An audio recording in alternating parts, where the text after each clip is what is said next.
네, 안녕하세요. 혹시 제 소리가 들리나요? 죄송합니다. 지금 시스템이 이제 시작이 돼서 지금 이것저것 확인을 좀 해봐야 돼서 제 목소리 들리시면 우리 뭐라고 하나요? 댓글창이라고 하나요? 이 창에다가 제 목소리 들린다고 또는 시스템이 이상이 없다고 좀 이렇게 올려주시겠어요? 제 목소리 들려요? 지금 제가 보고 있는 옆에 화면에는요. 지금 2분 16초 지나가고 있으며 7분이 됐습니다. 예, 고맙습니다. 됐습니다. 제가 좀 이렇게 늦게 시스템이 좀 시작됐어요. 되게 대단히 죄송스럽고요. 10시에 정확히 시작했어야 되는데 상황이 지금 원활하지 못해서 죄송스럽고 그 다음에 원래는 우리가 수요일 날 OT를 했어야 되는데 수요일 날 제 몸 상태가 좀 좋지 않아서 제가 수요일 날 이렇게 제 시간에 하지 못한 거에 대해서 먼저 미리 사과 말씀을 좀 드리고요. 자, 그 다음에 이제 본격적으로 제가 오늘의 OT를 좀 시작해 보도록 하겠습니다. 두 번째 OT인데요. 먼저 정식으로 제가 다시 인사를 드리도록 하겠습니다. 여러분 안녕하십니까? 대한민국 국어의 중심 오늘부터 국어는 김태훈 선생님입니다. 이제 저와 함께 우리 QEM에서 제가 두 번째 이제 OT를 시작하는데 OT를 하는 여러 가지 이유들이 있는데요. 첫 번째는 당연히 제 강의를 소개하고요. 여러분들에게 저를 광고하기 위해서 나온 것이기도 하고요. 한편으로는 또 적응의 기간이기도 하죠. 본 수업 들어가서 본 수업부터 적응하는 것은 좀 그렇죠. 그래서 OT를 통해서 학원 분위기라든지 또는 여러분들과 만나서 물론 현장에서 직접 얼굴을 대면해 지금 현재는 만나지 못했지만 앞으로 그렇게 되겠죠. 그래서 그렇게 되는 것들을 미리 우리가 경험하기 위해서 만나는 것인데요. 그런 이유로 저에게 오늘 2시간 정도의 시간이 배정이 됐어요. 그렇죠? 2시간이라고 한다면 이게 설명회 라고 하기에는 굉장히 긴 시간이에요. 실은 제가 여러 군데 설명회를 다니면 저에게 보통 주어지는 시간들은 대략 15분에서 20분 정도를 주어져요. 그리고 그 15분, 20분을 따기 위해서 선생님들이 엄청나게 경쟁을 해요. 그도 그렇겠죠. 이렇게 우리도 휴임도 마찬가지고요. 벌써 12분이나 되는 소중한 소중한 학부모님들이실 수도 있고요. 아니면 우리 학생분들이실 수도 있는데요. 소중한 분들이 제 수업을 지금 듣기 위해서 이 시간을 지금 할애하고 계시는 거잖아요. 마찬가지로 이제 가면 현장에 특히 이제 이번 주부터는 놀랍게도요. 그 현장에 보면 300명 강의실이 있어요. 300명 강의실에 300명이 다 들어올 수는 없어서 학부모님들께서 그중에 약 3분의 1 정도, 그래서 100분 정도만 띄어서 앉고요. 그리고 카메라로 이렇게 찍으면 바로 옆 강의실에 또 이제 200명 강의실이 있는데 200명 강의실 또 저쪽에 200명 강의실에 100분씩 앉아서 이렇게 수업을 들어서 어쨌거나 현장에 같이 있기는 해요. 그래서 그것들을 따오려고 그 시간, 그 설명의 시간을 따오려고 굉장히 많이 선생님들이 이제 피 튀기는 물밑 작업이 벌어지는데 다행스럽게도 우리 학원은 우리 원장님께서 저에게 이렇게 소중한 시간 2시간을 이렇게 저에게 시간을 주셔서 너무너무 고맙게 생각하고 있고 또 여러분들께서 또 이렇게 직접 들어오셔서 무려 2시간이나 되는 시간을 저에게 투자하겠다. 투자의 개념이겠죠. 투자하겠다라고 생각하셨으니까 제가 최선을 다해서 어떻게 1학년 과정을 나갈 것인지와 특히 내신이겠죠. 두 번째, 그 과정까지 가기 위해서 제가 어떻게 가르칠 것인지에 대한 두 가지 이야기를 제가 해드릴게요.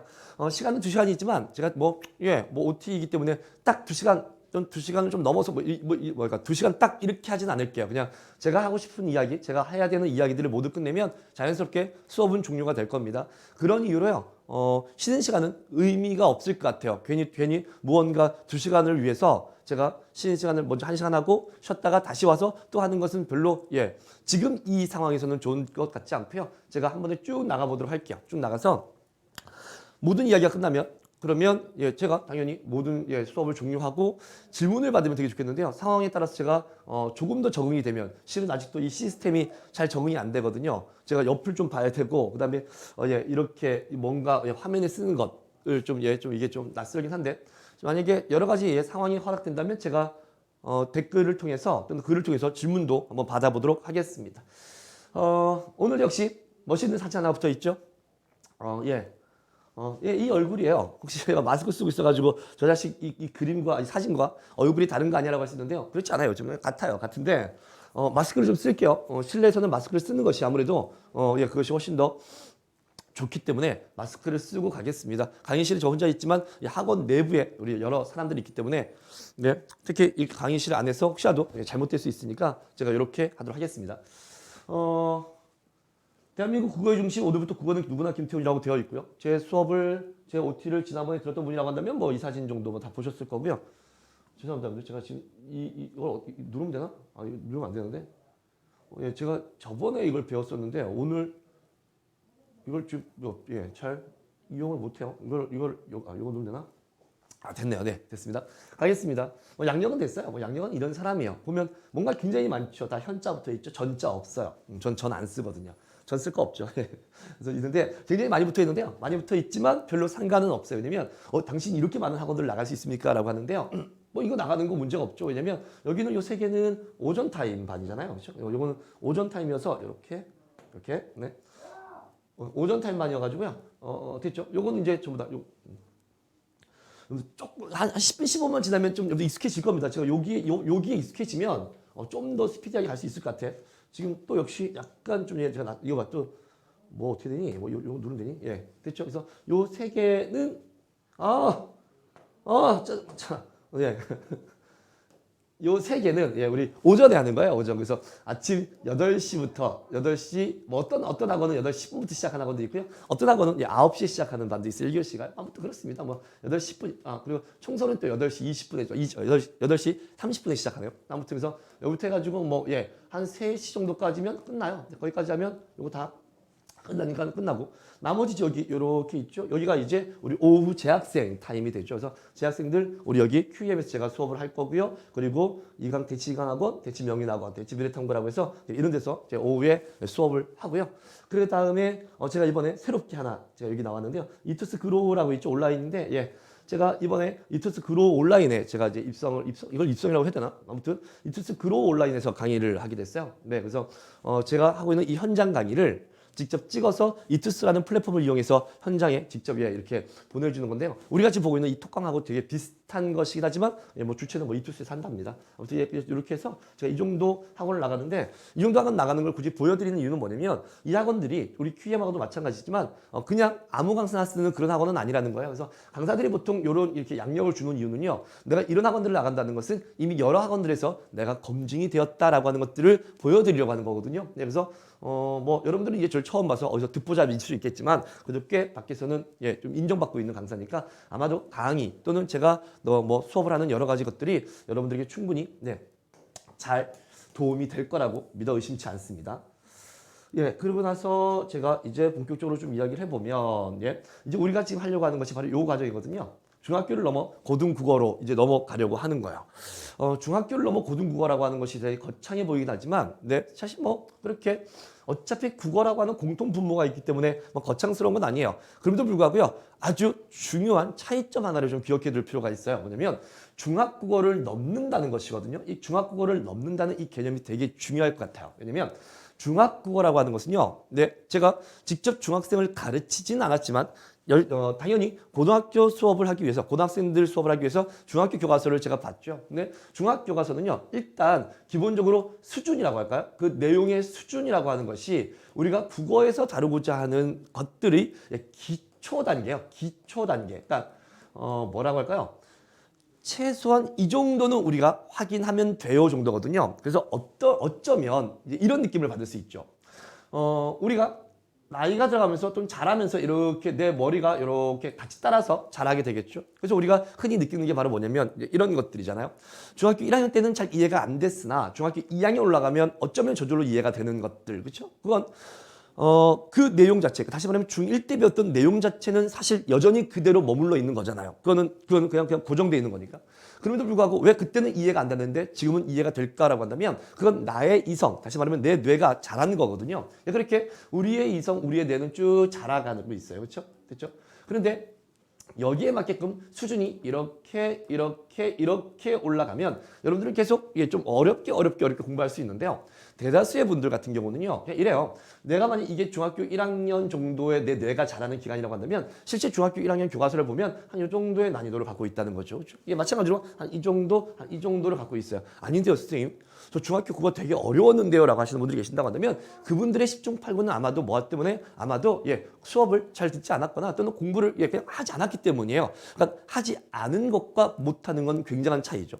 못한다는 건 능력의 문제이지만 안 한다는 건 의지의 문제거든요. 그러니까 10중 8구는 의지의 문제일 확률이 매우 높아요. 그럼 나머지 그러면 10중 1, 2는 그러면 능력의 문제입니까? 라고 한다면 그 중에 1은 능력의 문제일 수 있죠. 당연히 10명의 학생이 있으면 10명 학생 중에 한 명 정도, 한 분 정도는 당연히 능력이 안 될 수 있죠. 괜찮아요. 그걸 우리가 뭐라고 하는 건 아니니까. 그렇죠?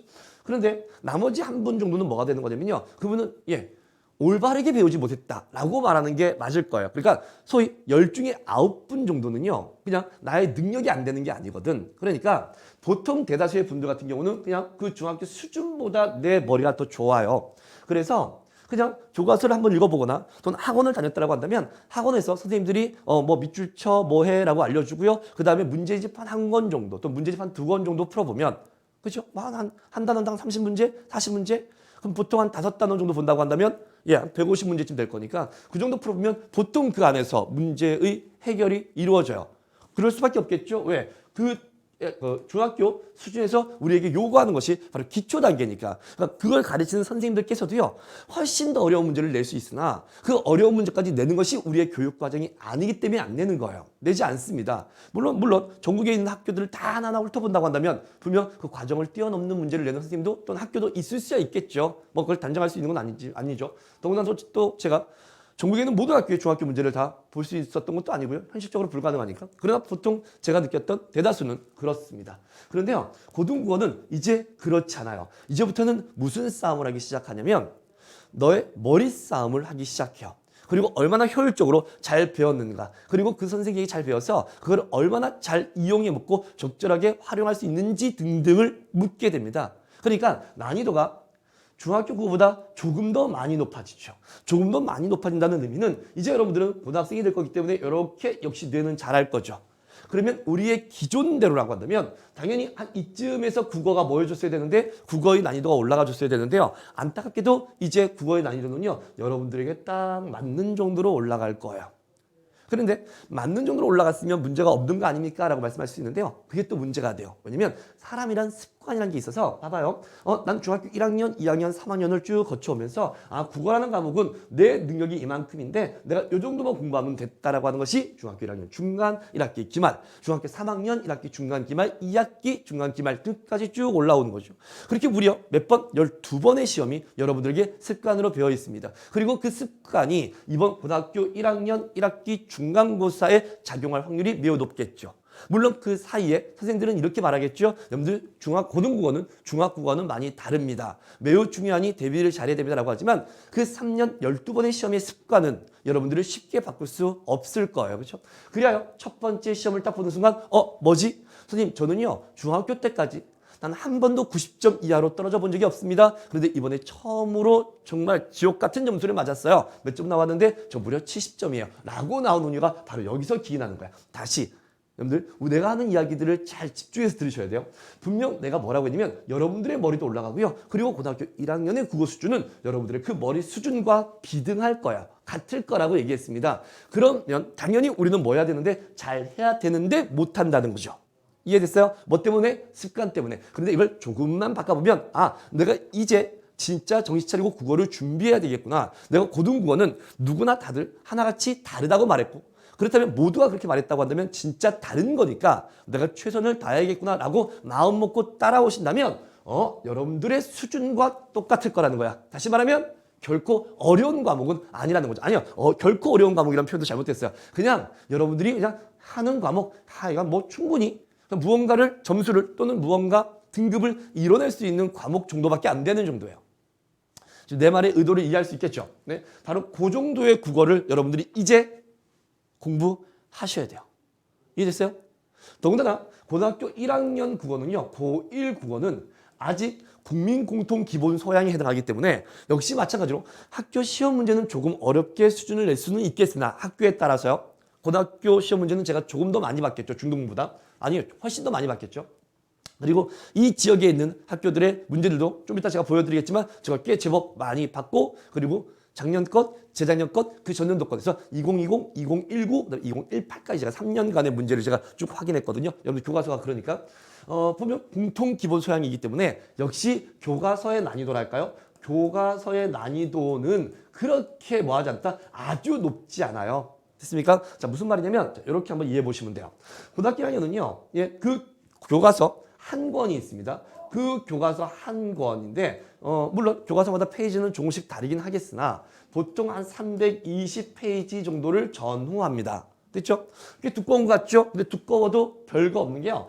그 교과서 한 권 안에 다음과 같은 영역들이 다 들어가 있어요. 그러니까 화법도 그 안에 들어가 있고요. 예를 들어 천재박이라고 한다면 천재박의 1단원이 의사소통 이야기예요. 그래서 어떻게 하면 우리가 이야기를 잘할 수 있을까? 상대방에게 내가 어떻게 하면 상대방의 기분을 나쁘지 않게끔 말할 수 있을까라고 해서 바로 의사소통의 이야기가 나오면서 그 의사소통에서 공손성의 원리라고 하는 대화의 원리와 순서교대의 원리라고 하는 대화의 원리 이런 것들이 고등학교 1학년에 나와요. 그래서 라디오를 쭉 주면서 친구들과 이야기할 때 요령의 경륜을 우리 지켜야 된다. 칭찬의 경륜을 지키자. 겸양의 경륜을 지키자. 관용의 경륜을 지키자. 됐습니까? 네. 그래서 이런 경륜들을 우리가 쭉 배워서 상황에 이렇게 메꾸는 건데요. 실은 그 내용이라고 하는 것이 매우 쉬워요. 어렵지 않습니다. 왜냐면 우리가 실생활에서 늘 쓰고 있는 거거든요. 됐습니까? 뭐 예컨대 잠깐만 얘기하면 이런 식의 내용이 교과서 그리고 시험 문제에 나온다는 거죠.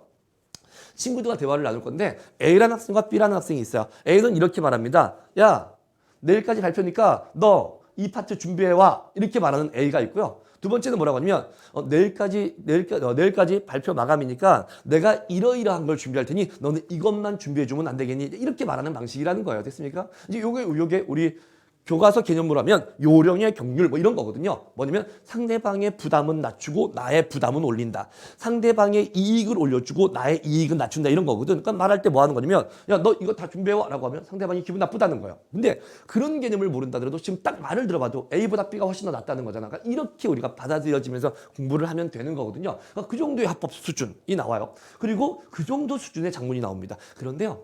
고등학교 2학년 올라가시면 고2 때는 어떻게 나오냐면 요 두 개만 따로 책이 또 나와요.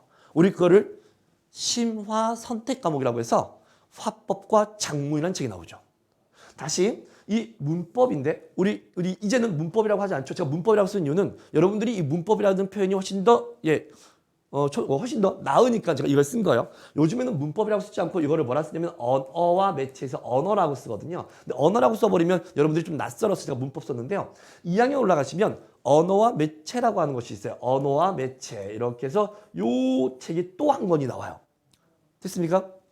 그리고 다시 문학이라는 책이 또 한 권이 나오고요. 그 다음에 실용문이라고 해서 독서라는 책이 또 한 권이 나와요.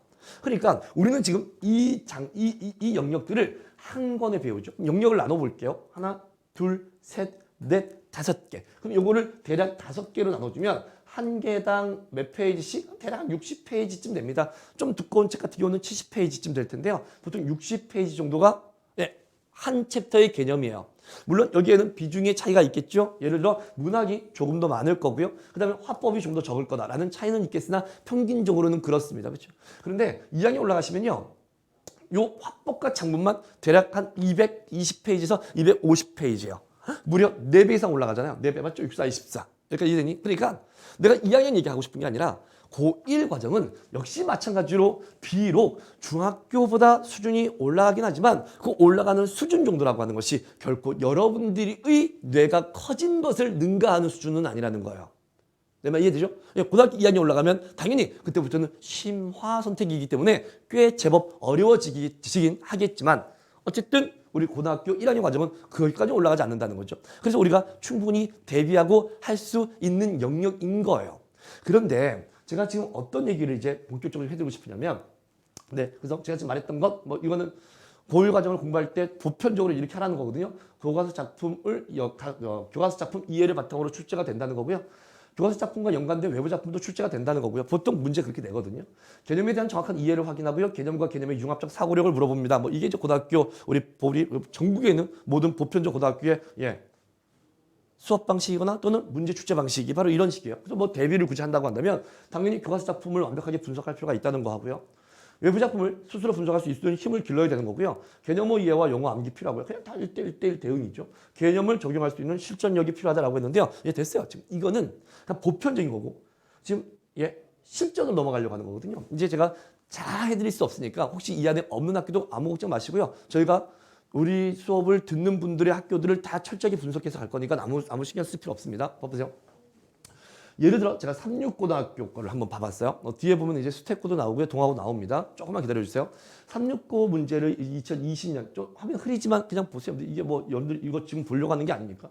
2020년 걸 제가 한번 봐봤고요. 그 다음에 2019년 것도 봐봤습니다. 하나 더 넣으려고 해보니까 딱 이 정도도 지금 이런데 하나 더 넣으면 더 화면 안 차여져서 이렇게만 만들었거든요. 자, 보시면 안 보여도 괜찮습니다. 뭐 이런 식의 좀 대충 이런 식의 흐름의 문제가 나온다는 걸 알 수 있겠죠.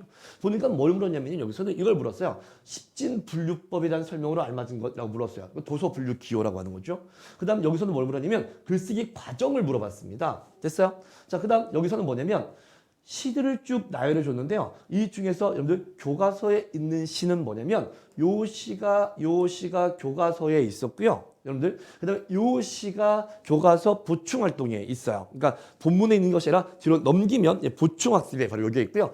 요거는 교과서에 없어요. 됐습니까? 없는 것. 그럼 이 말은 무슨 말인 거죠? 예를 들면 369 같은 경우는 이렇게 교과서에 있는 작품들을 가지고 시험 문제를 냄과 동시에 뭐까지도 이렇게 외부 지문도 안에 포함하겠다라는 거죠. 369 아닌 분들 괜찮아요. 지금 369 아닌 분들도 이런 식으로 내겠구나. 우리 학교도 다를 게 없구나라고 느끼시면 됩니다. 그냥 다른 학교 계속 해드릴게요.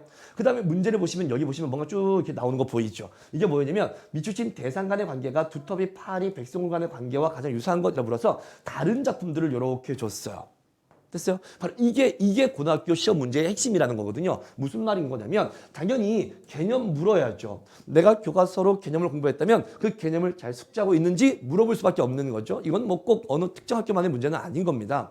두 번째, 이렇게 뭐 있다고요? 교과서 작품들에 관한 문제 당연히 물어봐야겠죠. 그리고 뭐 한다고요? 그 교과서를 배우면서 이 작품들을 배우면서 내가 너 고전시 또는 현대시를 이렇게 읽으라고 했지. 이건 이렇게 감상하는 것이 옳다라고 얘기했지. 그러면 내가 가르쳐준 것 말고 내가 가르쳐주지 않은 것도 한번 해볼 수 있겠니라는 이 능력을 묻는 게 매우 중요하고요.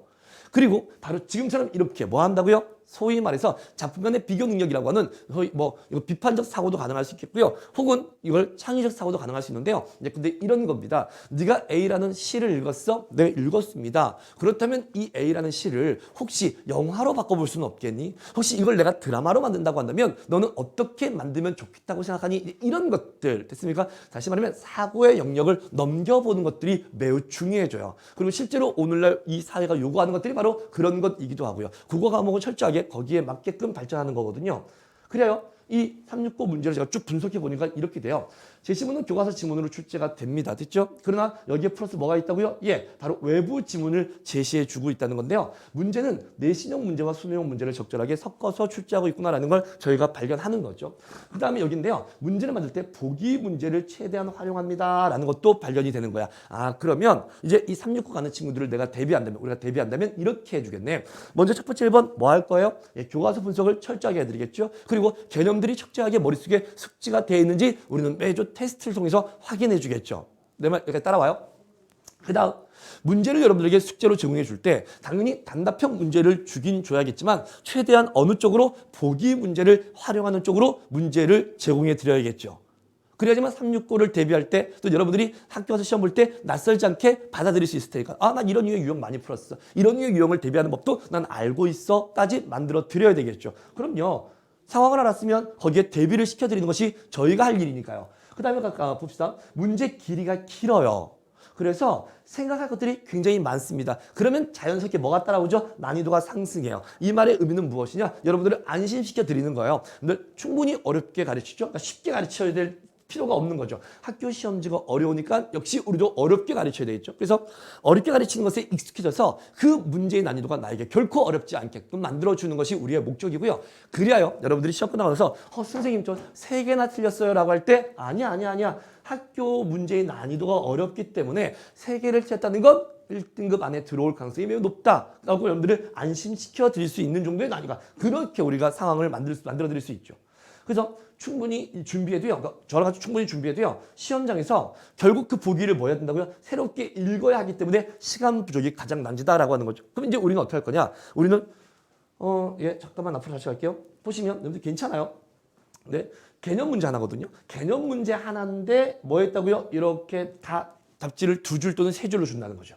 그 다음에 글쓰기 과정 단계를요. 뭐 했다고요? 이렇게까지 다 보기를 주는 거예요. 됐어? 그 다음에 여기 보세요. 여기 보면 보기를 참조해 물음에 답하는데 보기를 주고 다시 뭘 줬다고요? 밑에 다시 조건을 또 줘요. 한 문제가 이렇게 길어요. 내가 내 말 따라오나요? 무슨 말인지? 네. 자, 그러니까 당연히 우리는 어떻게 이제 369를 들어가신 선생님은 어떻게 대비를 할 거냐면 이런 거죠. 일단 이 보기에 나올 수 있는 교과서 개념들을 다 머릿속에 뭐 해놨게 해야 돼? 다 숙지하게 만들어 드려야겠죠. 그럼 이제 어떤 일이 벌어질 거냐면 당연히 이런 일이 벌어져야겠죠. 여러분들은 딱 이걸 보자마자 이걸 물어보는구나. 오케이, 알아. 해서 이것들을 조금 빠르게 스킵하여 읽어도 머릿속에 이미 다 있게끔. 그리하여 답은 몇 번이 틀렸어라고 말할 수 있게끔 만들어주는 것. 맞습니까? 예, 그렇게 우리가 수업을 369는 진행을 해야겠죠. 그런데 좀 달라요. 이번엔 스택고인데요. 스택고를 가만히 보시면 여기 바뀌었네요. 여기가 2020, 여기가 2019인데요. 한번부터 갑시다. 보면 요게 우리 교과서에 없는 내용이에요. 미안. 여기 교과서에 있구나. 죄송합니다. 죄송해요. 이거 지금 잘 못하고 있죠. 미안해요. 네, 요게 우리 교과서에 있어요. 됐습니까? 그리고 요것도 우리 교과서에 있는 내용이야. 그런데 요게 우리 교과서에 없는 내용이에요. 그래서 배운 것 플러스 배우지 않은 것 하나를 주고요. 이것들을 가해서 다에 대한 문제니까 싹 다 뭐 했다고요? 싹 다 통합해서 묻는 통합형 문제를 출제하고 있죠. 역시 마찬가지입니다. 보시면요. 예, 요게 우리 교과서에 있는 내용이에요. 근데 요건 우리 교과서에 없어요. 이해할 수 있겠니? 자, 스택권은 정확히 딱 특징이 나오죠. 어떤 문학작품을 배운다라고 한다면 그 문학작품과 연관된 것들을 문학작품을 주고요. 배운 걸 주고요. 그와 연관된 새로운 작품을 주는구나. 그리고 그저 다 뭘 물어본다고요? 여기 가다에 대한 설명을 물으면서 가나에 대한 표현사 특징을 묻는 방식. 그리고 여기 뭐 보이죠? 기억 같은 심상이니까 여기 기억을 딱 보는 순간 뭐가 보인다? 금빛 계열의 울음을 우는 것. 소위 말하는 궁감각적 심상을 물으면서 그거를 이 자체로 그냥 이게 무슨 심상이에요? 묻는 게 아니라 그 밑에 뭘 준다고요? 역시 타 작품, 외부 작품들을 쭉 주는 거예요. 그러면 이제 스택고를 들어가신 선생님들은 이렇게 하시는 거죠. 여러분들 봅시다. 자, 여기 볼까요? 여기 보면 이게 공감각적 심상이야. 그러면 공감각적 심상이 들어가는 현대시들을 쭉 나열해 드릴게요. 자, 이런 표현 어디서 쭉 표현들을 보여줄 거야? 나열해 줄 거야. 이런 표현들이 싹 다 뭐가 된다고요? 공감각적 심상이고요. 그리하여 여러분들 여러분들이 그날 딱 당도에서, 그러니까 시험장의 당도에서 내가 이 작품들을 모두 새로 보는 것 또는 낯설어서 두려워하거나 또는 긴장하게 만들지 않고요.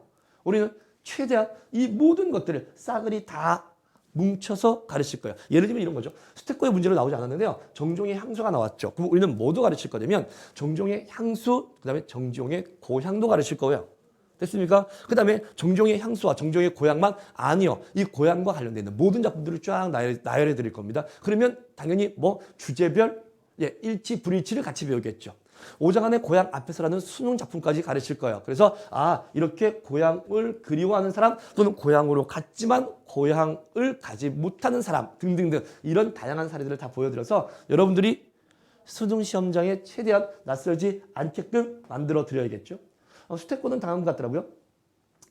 교과서 지문 플러스 외부 지문 다 똑같아요. 고등학교들은 보통. 그리고 문제는 철저하게 수능형 문제로 출제가 이루어져요. 그 다음에 답지를 보시면요. 답지는 최대한 뭐 한다고요? 최대한 외부 지문에서 설정하려고 노력들을 많이 하시더라고요. 그래서 외부 지문으로 되고요. 조금 더 제가 이거를 그렇게 할게요. 네. 그래서 외부 지문으로 많이 나오고요.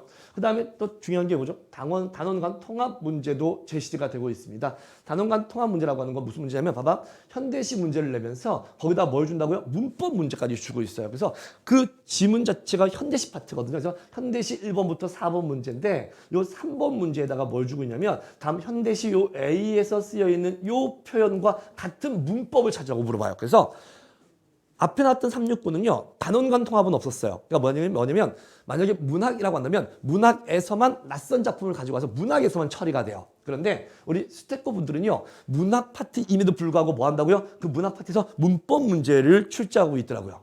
그럼 여기도 마찬가지야. 그러니까 이렇게 분석이 됐으니까 이 분석이 안 되는 선생님이라고 한다면 그냥 뭐 하는 거야? 아무것도 모르고 와가지고 그냥 여러분들 자 문학이죠? 자, 문학 문제 막 출제할 거 아니야.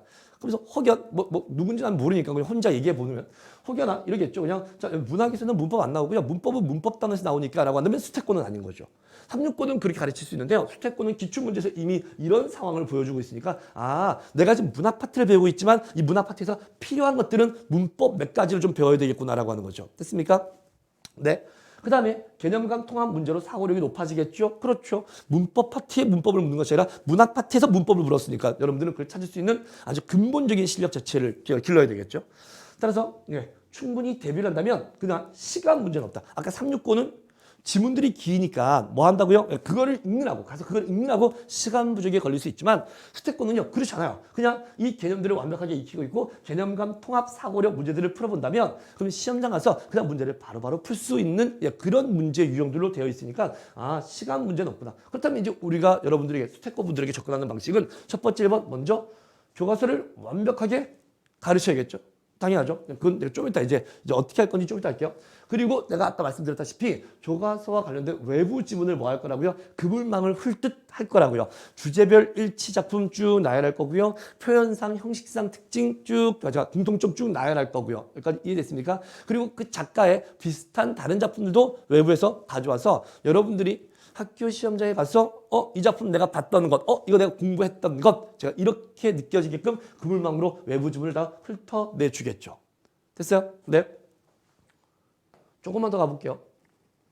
이거는 여러분들 시험지가 원본으로밖에 없어가지고요. 원본 조금 지저분이 약간 좀 시험지가 좀 지저분하죠. 공부 잘했네요. 이름이 지워져 있는데 다 맞았네요. 이게 우리 시험지야, 여러분들. 여러분들 고등학교 2학년 올라가시면요, 우리 중앙수 딱 보면 딱 이렇게 될 겁니다. 이 친구 공부 잘했네. 보시면 여기 뭐가 없어요. 이렇게 지우는 거 없죠. 지금 바로 답 4번, 바로 답 4번, 바로 답 2번 이렇게 돼 있네요. 그렇죠? 여러분들 시험지입니다. 여러분들이 이렇게 문제 풀 거예요. 저랑 같이 공부하시면. 가봅시다. 문제 길이 보세요. 이렇게 길이가 나와 있고요. 뭐 보기 주는데요. 이거 높임법 문제거든요. 문법 문제인데 문법 상황 주고요. 문법 이렇게 물어보고요. 그 다음에 역시 문법 상황 주고요. 문법 이렇게 예문 주고 바로 답을 물어보는 방식이네요. 그 다음에 여기 보시면 뭐 한다고요? 소설 이렇게 지문을 주고 있습니다. 소설 지문 보시면요. 이 정도 길이가 돼요. 됐습니까? 길이가 여기부터 여기까지 됐어요? 참고로 우리 아까 369 같은 경우는요. 길이를 얼마큼 주냐면 여기부터 시작해가지고요. 정신 나갔나 봐. 그 다음 점 넘겨서 여기까지 이렇게 지문을 그러니까 여기가 싹 다 지문인 거야. 이게 싹 다 지문인 거야. 그러니까 당연히 이 교과서 본문을 철저하게 분석해서 들어가지 않으면 결국 여기 있는 것들을 다 읽어야 된다는 얘기인데 얼마나 이게 시간이 많이 걸리겠어요. 그렇죠? 그러니까 369 됐고요. 그래서 우리 동아고 친구들은 지문 이 정도 나오니까 이거는 이 자리에서 그냥 지문 다 배우신 다음에 한번 빠르게 쭉 읽어봐도 시험 보는 데는 전혀 그 시간의 지장이 없는 정도죠. 그래서 이 문제를 가만히 살짝 보니까 이렇게 돼 있어요. 제시문은요 그냥 철저하게 교과서 지문이에요. 됐어요? 제시문. 그러니까 시험을 출제하기 위해 주는 그 지문은요 우리 아까 수태거나 또는 369는 어떻게 했다고요? 교과서 외지문. 또는 교과서 외지문 이렇게 나왔었는데 동아고는 그냥 철저하게 그 지문 자체는 뭘 준다고요? 교과서 지문으로 출제한다고요. 그 지문 안에는 외부 지문이 없어요. 이해되니? 그러면 우리는 당연히 여러분들 동아고 가시는 분들은 철저하게 교과서를 완벽하게 공부하시는 것 됐습니까? 그게 매우 중요한 거죠. 그렇죠? 두 번째 갑니다. 문제는 내신형과 수능형이 적절하게 반반씩 섞여 있어요. 그래서 보시면요, 이걸 싹 일단 지워볼게요. 보시면 볼까요? 철저하게 내신형 문제예요. 이것도 보기가 있지만 답지 딱 보시면 아시겠지만 철저하게 내신형 문제예요. 그냥 이것도요 딱 보시는 순간 바로 내신형 문제가 됩니다. 됐죠? 이해되니? 그런데 여기 보면 요 문제, 이것도 철저하게 내신형 문제입니다. 근데 요거는 뭐 하고 있죠? 요거는 수능형 문제예요. 됐습니까? 이렇게 그냥 뒤에 넘어가면 물론 여러분들이 1페이지에서 그런데 뒤로 넘어가면 당연히 뭐가 있다? 당연히 여러분들 수능형 문제들이 있습니다. 그래서 수능형 문제고요. 난이도는 보통이에요. 문제의 길이도 그냥 적당 길다고 말할 수 없죠. 아까 봤을 때 알겠지만 지문도 그냥 그 정도 지문 길이를 주는 겁니다. 다만 개념 자체를 묻는 문제가 자주 출제가 된다는 거. 그러니까 이게 좀 놀라운 일이죠. 어떤 개념을 어떤 작품에 견주어서 이해하는 방식이 아니라 개념 자체를 물어요. 그냥. 그래서 타학교와는 다르게 딱 보시면요. 이렇게 문제가 나와요. 여러분들 안 보이시지만 안 보셔도 됩니다. 제가 말씀드리면 되니까. 보시면 뭐라고 하냐면 여기 이렇게 돼서 음성 언어에 대한 설명으로 적절하지 않은 것. 몰라요. 그냥 개념 자체를 묻는다고요. 됐습니까? 여기는 상대 높임 표현으로 적절하지 않은 것. 됐어요? 이제 요건 안 보이시겠지만 요거는 우리가 문장이거든요. 그래서 소위 문장이라고 해서 견문장, 그러니까 이 아는 문장과 이어진 문장 따위를 묻는 것. 그 다음에 이제 높임법을 묻는 문제거든요. 그래서 그거를 그냥 딱딱딱 개념들을 묻는 문제들이 출제가 되고요. 여기 담화간섭에 대한 설명으로 출제하다는 것은 담화간섭이 뭐냐 이렇게 개념 자체를 묻는 문제들이 출제가 된다는 거죠. 그래서 교과서 개념을 정확하게 학습하는 능력이 매우 중요하고요. 특히 뒤에 넘어가서 내가 어떤 문제를 확인했냐면 어휘 문제가 무려 2문제에서 3문제가 출제가 되더라고요. 어휘 문제가 출제가 돼. 그 어휘 문제의 답지를 보니까 답지는요.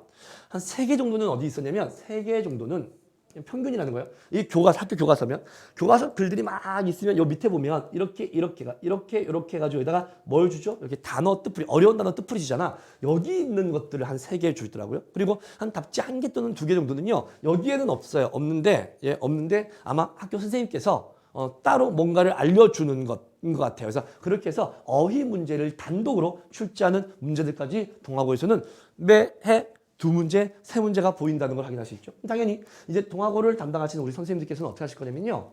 본문 내용 수업하면서 중간중간 뭐 할 거예요? 자, 요 단어 꼭 기억하세요. 요 단어 되게 중요한 단어입니다. 그래서 요 어휘 좀 기억할래요? 라고 얘기한 다음에 그 다음 주에 우리 만났을 때 당연히 여러분들 테스트 문제에 뭘 넣을 거예요? 그럼요. 어휘 문제 테스트 같이 넣어드리겠죠. 369도는요. 어휘 문제 테스트 안 넣겠죠. 그분들은 어휘 문제가 아예 출제가 되지 않으니까요. 자, 이렇게 학교별로 자기에게 맞게끔 공부를 배우시면 되는 겁니다.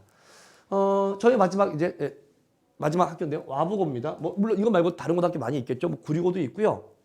네, 등등도 많이 있겠지만 그 학교들은 다 따로 이제 오시게 되면 그 학교에 맞는 전략들이 다 제시가 될 거니까 걱정하지 마시고요. 혹시 학부모님께서 이걸 보고 계신다라고 한다면 내 아이는 학교가 여기 없는데라고 한다면 나중에 이제 등록하시고 나서 혹시라도 이제 저희가 수업이 이루어진다라고 한다면 그때 직접 전화 또는 오시면 저희가 똑같이 이 학교는 어떤 특성이 있고 저희가 어떻게 가르치겠습니다라고 하는 걸 상담으로 충분히 알려드릴 거고요. 또 오지 않으셔도 당연히 나중에 또 말씀드리겠지만 제가 학부모 메시지라고 해서 오늘 배운 수업 내용 그리고 아이들의 태도 또는 아이들의 오늘 본 테스트 점수 따위를 이제 제가 넘겨드리는데요. 그때 이제 거기다가 첫 번째 수업에서 아주 잘 적어드릴게요. 그래서 예를 들어서 뭐 와부고라고 한다면 와부고는 이러이러한 학교 시험의 특징이 있고요. 이러이러합니다. 그래서 앞으로 저희는 이렇게 가르칠 거고 그런 중에 오늘은 무엇을 가르쳤습니다. 이렇게 메시지가 나가니까요.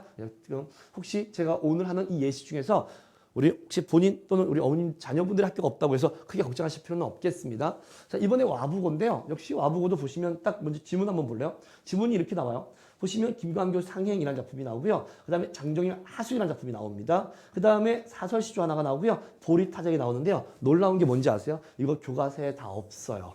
교과서에 없다고요. 그냥 와보고 이거 교과서에 없는 작품들입니다. 교과서에서 이거 하나도 배운 게 없습니까? 이 작품 중에서 단 한 작품도 교과서에 나오는 작품은 없어요. 됐습니까? 그 다음 가겠습니다. 여기 보시면요. 붓기는 풀였던이라고 나오죠. 밑줄말의 쓰임인데요. 요거 소위 한글 맞춤법인데요. 한글 맞춤법이 뭐 교과서에 없다고 말할 수는 없지만 내가 한글 맞춤법의 어떤 개념을 배웠다고 해서 이거를 맞는 게 아니라 요거는 정말 다 그냥 새로운 거예요. 새로운 어휘들이에요. 그러니까 그 자체로 충분히 어휘력 또는 충분히 맞춤법 따위를 잘 활용하고 있어야 되고요. 요거는 품사 문제거든요. 품사 문제인데 너무 놀랍더라고요. 우리 고등학교 1학년 교과서에서는요. 품사 단원이 없어요. 품사를 가르치지 않고요. 아예 다루지 않습니다. 고등학교 1학년 문법은 제가 아까 말씀드렸죠. 고등학교 1학년 때 다 우리 화법, 작문, 문법 다 있다고요. 고1의 문법은요. 색깔을 바꿔드릴게요. 제가 지금 순간 우리 와보고 하면서 제가 흥분을 좀 할 것 같아요. 우리 고1 문법에는 뭐가 있냐면요. 음운의 변동이라고 해서 음운 파트를 배우라고는 해요. 그리고 이 음운 파트를 배워서 뭐 하라고 하냐면 이걸 통해서 한글 맞춤법 통일안을 배우라고는 해요. 문제 없죠? 두 번째로 뭐가 나오냐면 문법 요소라고 해서 올바른 문장 표현해가지고요. 뭘 배우냐면 시간 표현이나 또는 부정 표현, 그 다음에 피동 표현, 물론 학교에 따라서는 사동 표현도 가르치고요. 그 다음에 높임 표현, 그 다음에 인용 표현 이렇게 가르치거든요. 안 보여도 괜찮습니다. 이렇게 가르쳐서 딱 2개. 그리고 플러스 뭐가 있냐면 고전 문법이라고 해서 15세기 세종어제 훈민정음으로 우리의 국어가 어떻게 탄생했는지 이렇게 딱 3개 파트만 시험에 나가 우리 교과서에 있어요. 그런데 문제로 뭘 냈다고요? 문제로 품사 문제를 냈다고요. 이 말은 무슨 말인 거냐면 학교에서 교과서 무시한다는 얘기예요. 그냥 교과서 따위는 그냥 누구 줘버려요. 그냥 딴 데 줘버리고요. 나는 나의 뜻대로 나갈 거여서 학교 선생님의 따로 자기만의 교재를 가지고 자기만의 프린트를 가지고 나가는 거예요. 여기 보면 이제 처음으로 학교 교과서 내용이 나와요. 그게 바로 뭐냐면 여기 상춘곡이라는 작품인데요. 상춘곡인데 이 상춘곡이라는 작품은 어떤 작품이냐면 우리가 배우는 고전 문학 중에 가사라는 장르가 있는데 뭐 이런 거 외우거나 지금 안 해도 괜찮으니까 듣기만 하세요. 가사라는 장르가 있는데 이 가사라는 이 장르의 최초의 시작이 바로 요 상춘곡이고요. 이 상춘곡이 우리 교과서에 있습니다. 그러면 요건 교과서가 있잖아요. 괜찮죠. 왜냐면 이 작품은요 어려워요. 이 작품은 교과서에 있는데 어렵다고요. 그러니까 뇌도 괜찮죠. 우리나라 최초의 시작이고요. 그리고 내용 자체가 어렵습니다. 딱 봐도 그냥 어렵 같지 않습니까? 잘 글자 안 보이지만. 그래서 요거 하나 주고요. 요 밑에 있는 거 외부 지문이고요. 여기 있는 것도 외부 지문이네요. 그래서 다 외부 지문이에요. 그래서 와부고 하시는 분들은요. 그래서 이런 표현이 어떨지 모르겠지만 와부고 하시는 분들은 내신 대비라고 하는 것이 따로 내신을 위한 내신이 아니에요. 무슨 말인 거냐면 학교 선생님이 아마 진도를 줄 겁니다. 여러분들 우리 이런 3-1단원 낼 거고요. 4-1과 2를 낼 겁니다. 이렇게 나오죠. 그러면 이게 만약에 아까 했던 상춘곡이라고 한다면 우리는 이 상춘곡을 어떻게 배워야 되냐면 철저하게 수능식으로 배워야 돼요. 물론 내신도 포함되어 있기 때문에 전체를 해석하고 전체를 여러분들이 다 이해할 수 있게끔 만들어주는 건 우선순위겠지만 그것으로 머무는 것이 아니라 철저하게 뭐 할 거라고요? 철저하게 수능형으로 배워야 돼요. 그래서 수능형으로 배워야 되기 때문에 여러분들이 시험날 딱 가면 그냥 그 작품들을 그 자리에서 새롭게 분석해야 돼요. 내 말 무슨 말인지 이해할 수 있겠습니까? 네. 그래서 제시문 교과서를 안 주는 건 아니지만 대다수가 외부 지문 다수. 그래서 대다수가 외부 지문이에요. 그다음 문제는 수능형이 대부분이고요. 그래서 개념만 내신형에서 중간중간 개념 문제를 낼 때만 내신형으로 문제를 내고요. 난이도는 꽤 어렵습니다. 당연하죠. 수능형 문제니까 당연히 어려울 수밖에 없고요. 사고력을 측정하기 위한 시험이에요. 그러니까 네가 무언가를 알고 있니라는 너의 지식을 측정하는 게 아니라 사고력. 너 이거를 배웠던 개념을 활용해서 혹시 해석해낼 수 있겠니를 묻는 거예요. 됐습니까? 지문 길이는 길고 짧은 게 섞여 있으니까 문제는 없고요. 여기 문제인데요. 대비를 해도 문제 답지를 새롭게 읽어야만 풀 수 있는 겁니다. 그러니까 어떤 지문을 읽고 나서 그 지문 자체의 문제를 내는 것이 아니라 그 지문을 가지고 다른 작품과의 연계를 통한 사고력을 묻는 것이기 때문에 당연히 새롭게 읽으면 문제를 풀 수 있고요. 그래서 이게 되게 중요해요. 와부고는 평소 수능식 해석을 할 줄 알아야 돼. 수능식 해석이 이루어진 친구들이 고득점이 나오는 거예요. 좀 심하게 이야기하면 어쩌면 와부고 친구들은요. 국어에 한해서입니다. 와부고 친구들은요. 뭐가 훨씬 더 유리할 수 있냐면 그냥 시험 대비 없이요. 되니? 학교에서 배우는 모든 작품들을요. 다 수능식으로 마지막까지 쭉 푸는 것이 훨씬 더 유리할 수 있을지도 몰라요. 제가 왜 있을지도 모른다고 얘기했냐면 이건 작년까지 이야기고요. 올해 선생님은 또 스타일이 조금 달라질 수도 있거나 또는 학교의 전통은 유지가 될 수 있으나 작품들을 여러분들에게 이런 작품을 낼 거라고 소개해 줄 수 있죠. 그러니까 우리 프린트로 배웠던 작품들이 있죠. 그 작품들 다 출제할게요 라고 한다면 그러면 그 작품들을 철저하게 우리가 검토하고 그 작품을 철저하게 수능식으로 해석하며 외부 지문 다 가져오면 되겠지만 그런 거 없이 그냥 또 가서 시험법이 뭐예요? 라고. 시험법이 요거고 요거 플러스 외부 지문 나와 라고 하면 그 외부 지문이 무엇인지 사실은 전혀 알 수 없는 거죠. 이해돼요? 그러니까 그런 분들은 그 순간 시험지를 보자마자 국어니까 내가 읽고 해석하고 문제를 풀 수 있는 능력을 길러야 되니까 그렇다면 마지막까지 쭉 수능식으로 해석하는 것이 훨씬 더 나을 수 있다는 생각을 하는 거죠. 물론 그건 이제 올해 우리 수업을 하게 되면 현장에서 직접 마주보고 그리고 학교 선생님에 대한 이야기, 우리 학교의 그 소식들을 계속 확인하면서 제가 순간순간 조절해 나가도록 할 겁니다. 자, 이렇게 우리가 학교별 분석이 끝나 있는 거죠. 학교는 이제 이렇게 다른 학교도 마찬가지인데요. 이렇게 이제 분석이 돼요. 됐습니까? 그래서 학교별로 우리는 이렇게 대비를 할 거거든요. 당연히 학교별 전담 선생님이 계실 겁니다. 그래서 지금 아직 여기 제 수업을 몇 학교가 몇 학급 들을지 지금 전혀 판단이 안 되는 상황이기 때문에 제가 지금 쉽게 몇 명입니다라고 단정 지을 수 없겠지만 누가 있냐면요. 보통 여기 저가 있고요. 김태훈 제가 이렇게 있으면 제가 메인은 아니에요. 우리 선생님들 다 정말 열심히 잘하시는 분들이기 때문에 제가 이렇게 있으면 저와 함께 해주시는 선생님 중에서 누가 있냐면 윤 선생님이 계십니다. 우리 윤법 선생님이라고 있는데 그냥 앞으로는 이름은 얘기하지 않을게요. 우리 윤 선생님이 계시고요. 그리고 우리 강 선생님이 계시는데요. 이분은 이제 소위 모 고등학교 학교 선생님을 하시다가 그러다가 이제 뜻이 있으셔가지고 학교를 나오시고 이제 본인 학원을 차리신 다음에 저와 함께 그 재종반에서 만나서 함께 움직이시는 선생님입니다. 그리고 이제 우리 이 선생님이 이렇게 계셔요. 그러니까 우리 이 선생님인데 이분은 이제 여자 선생님이신데 아무튼 이 선생님이 계시고요. 그 다음에 이제 우리 신 선생님인데 여자 선생님도 또 한 분 계십니다. 그 다음에 이분들 말고요. 또 저와 함께 하시는 선생님들이 계신데 아마도 요렇게 정도가 우리 이 QM 학원에서 같이 움직일 것 같아요. 다만 예를 들어서 이런 거죠. 학교가 새 학교 그죠?에 뭐 만약에 20분 정도만 신청했다. 그럼 대충 평균 7분 정도 될 건데 아마 그렇진 않을 것 같아. 9분, 뭐 두세 분 뭐 이렇게 될 것 같은데 학교별로. 그렇다고 한다면 이분들이 다 투입될 수 없어요. 그렇죠? 뭐 그 여러 가지 상황상 어쩔 수 없다는 건 양해를 좀 해주시고요. 그렇게 하면 이제 저가 이제 A 학교, B 학교, C 학교가 이렇게 있으면 제가 들어가겠죠. 제가 여기 들어가면 그 다음에 우리 윤쌤이 이렇게 들어가면 우리 강쌤이 이렇게 아마 뭐 들어가시거나 아니면 뭐 이렇게 들어갈 수 있죠. 제가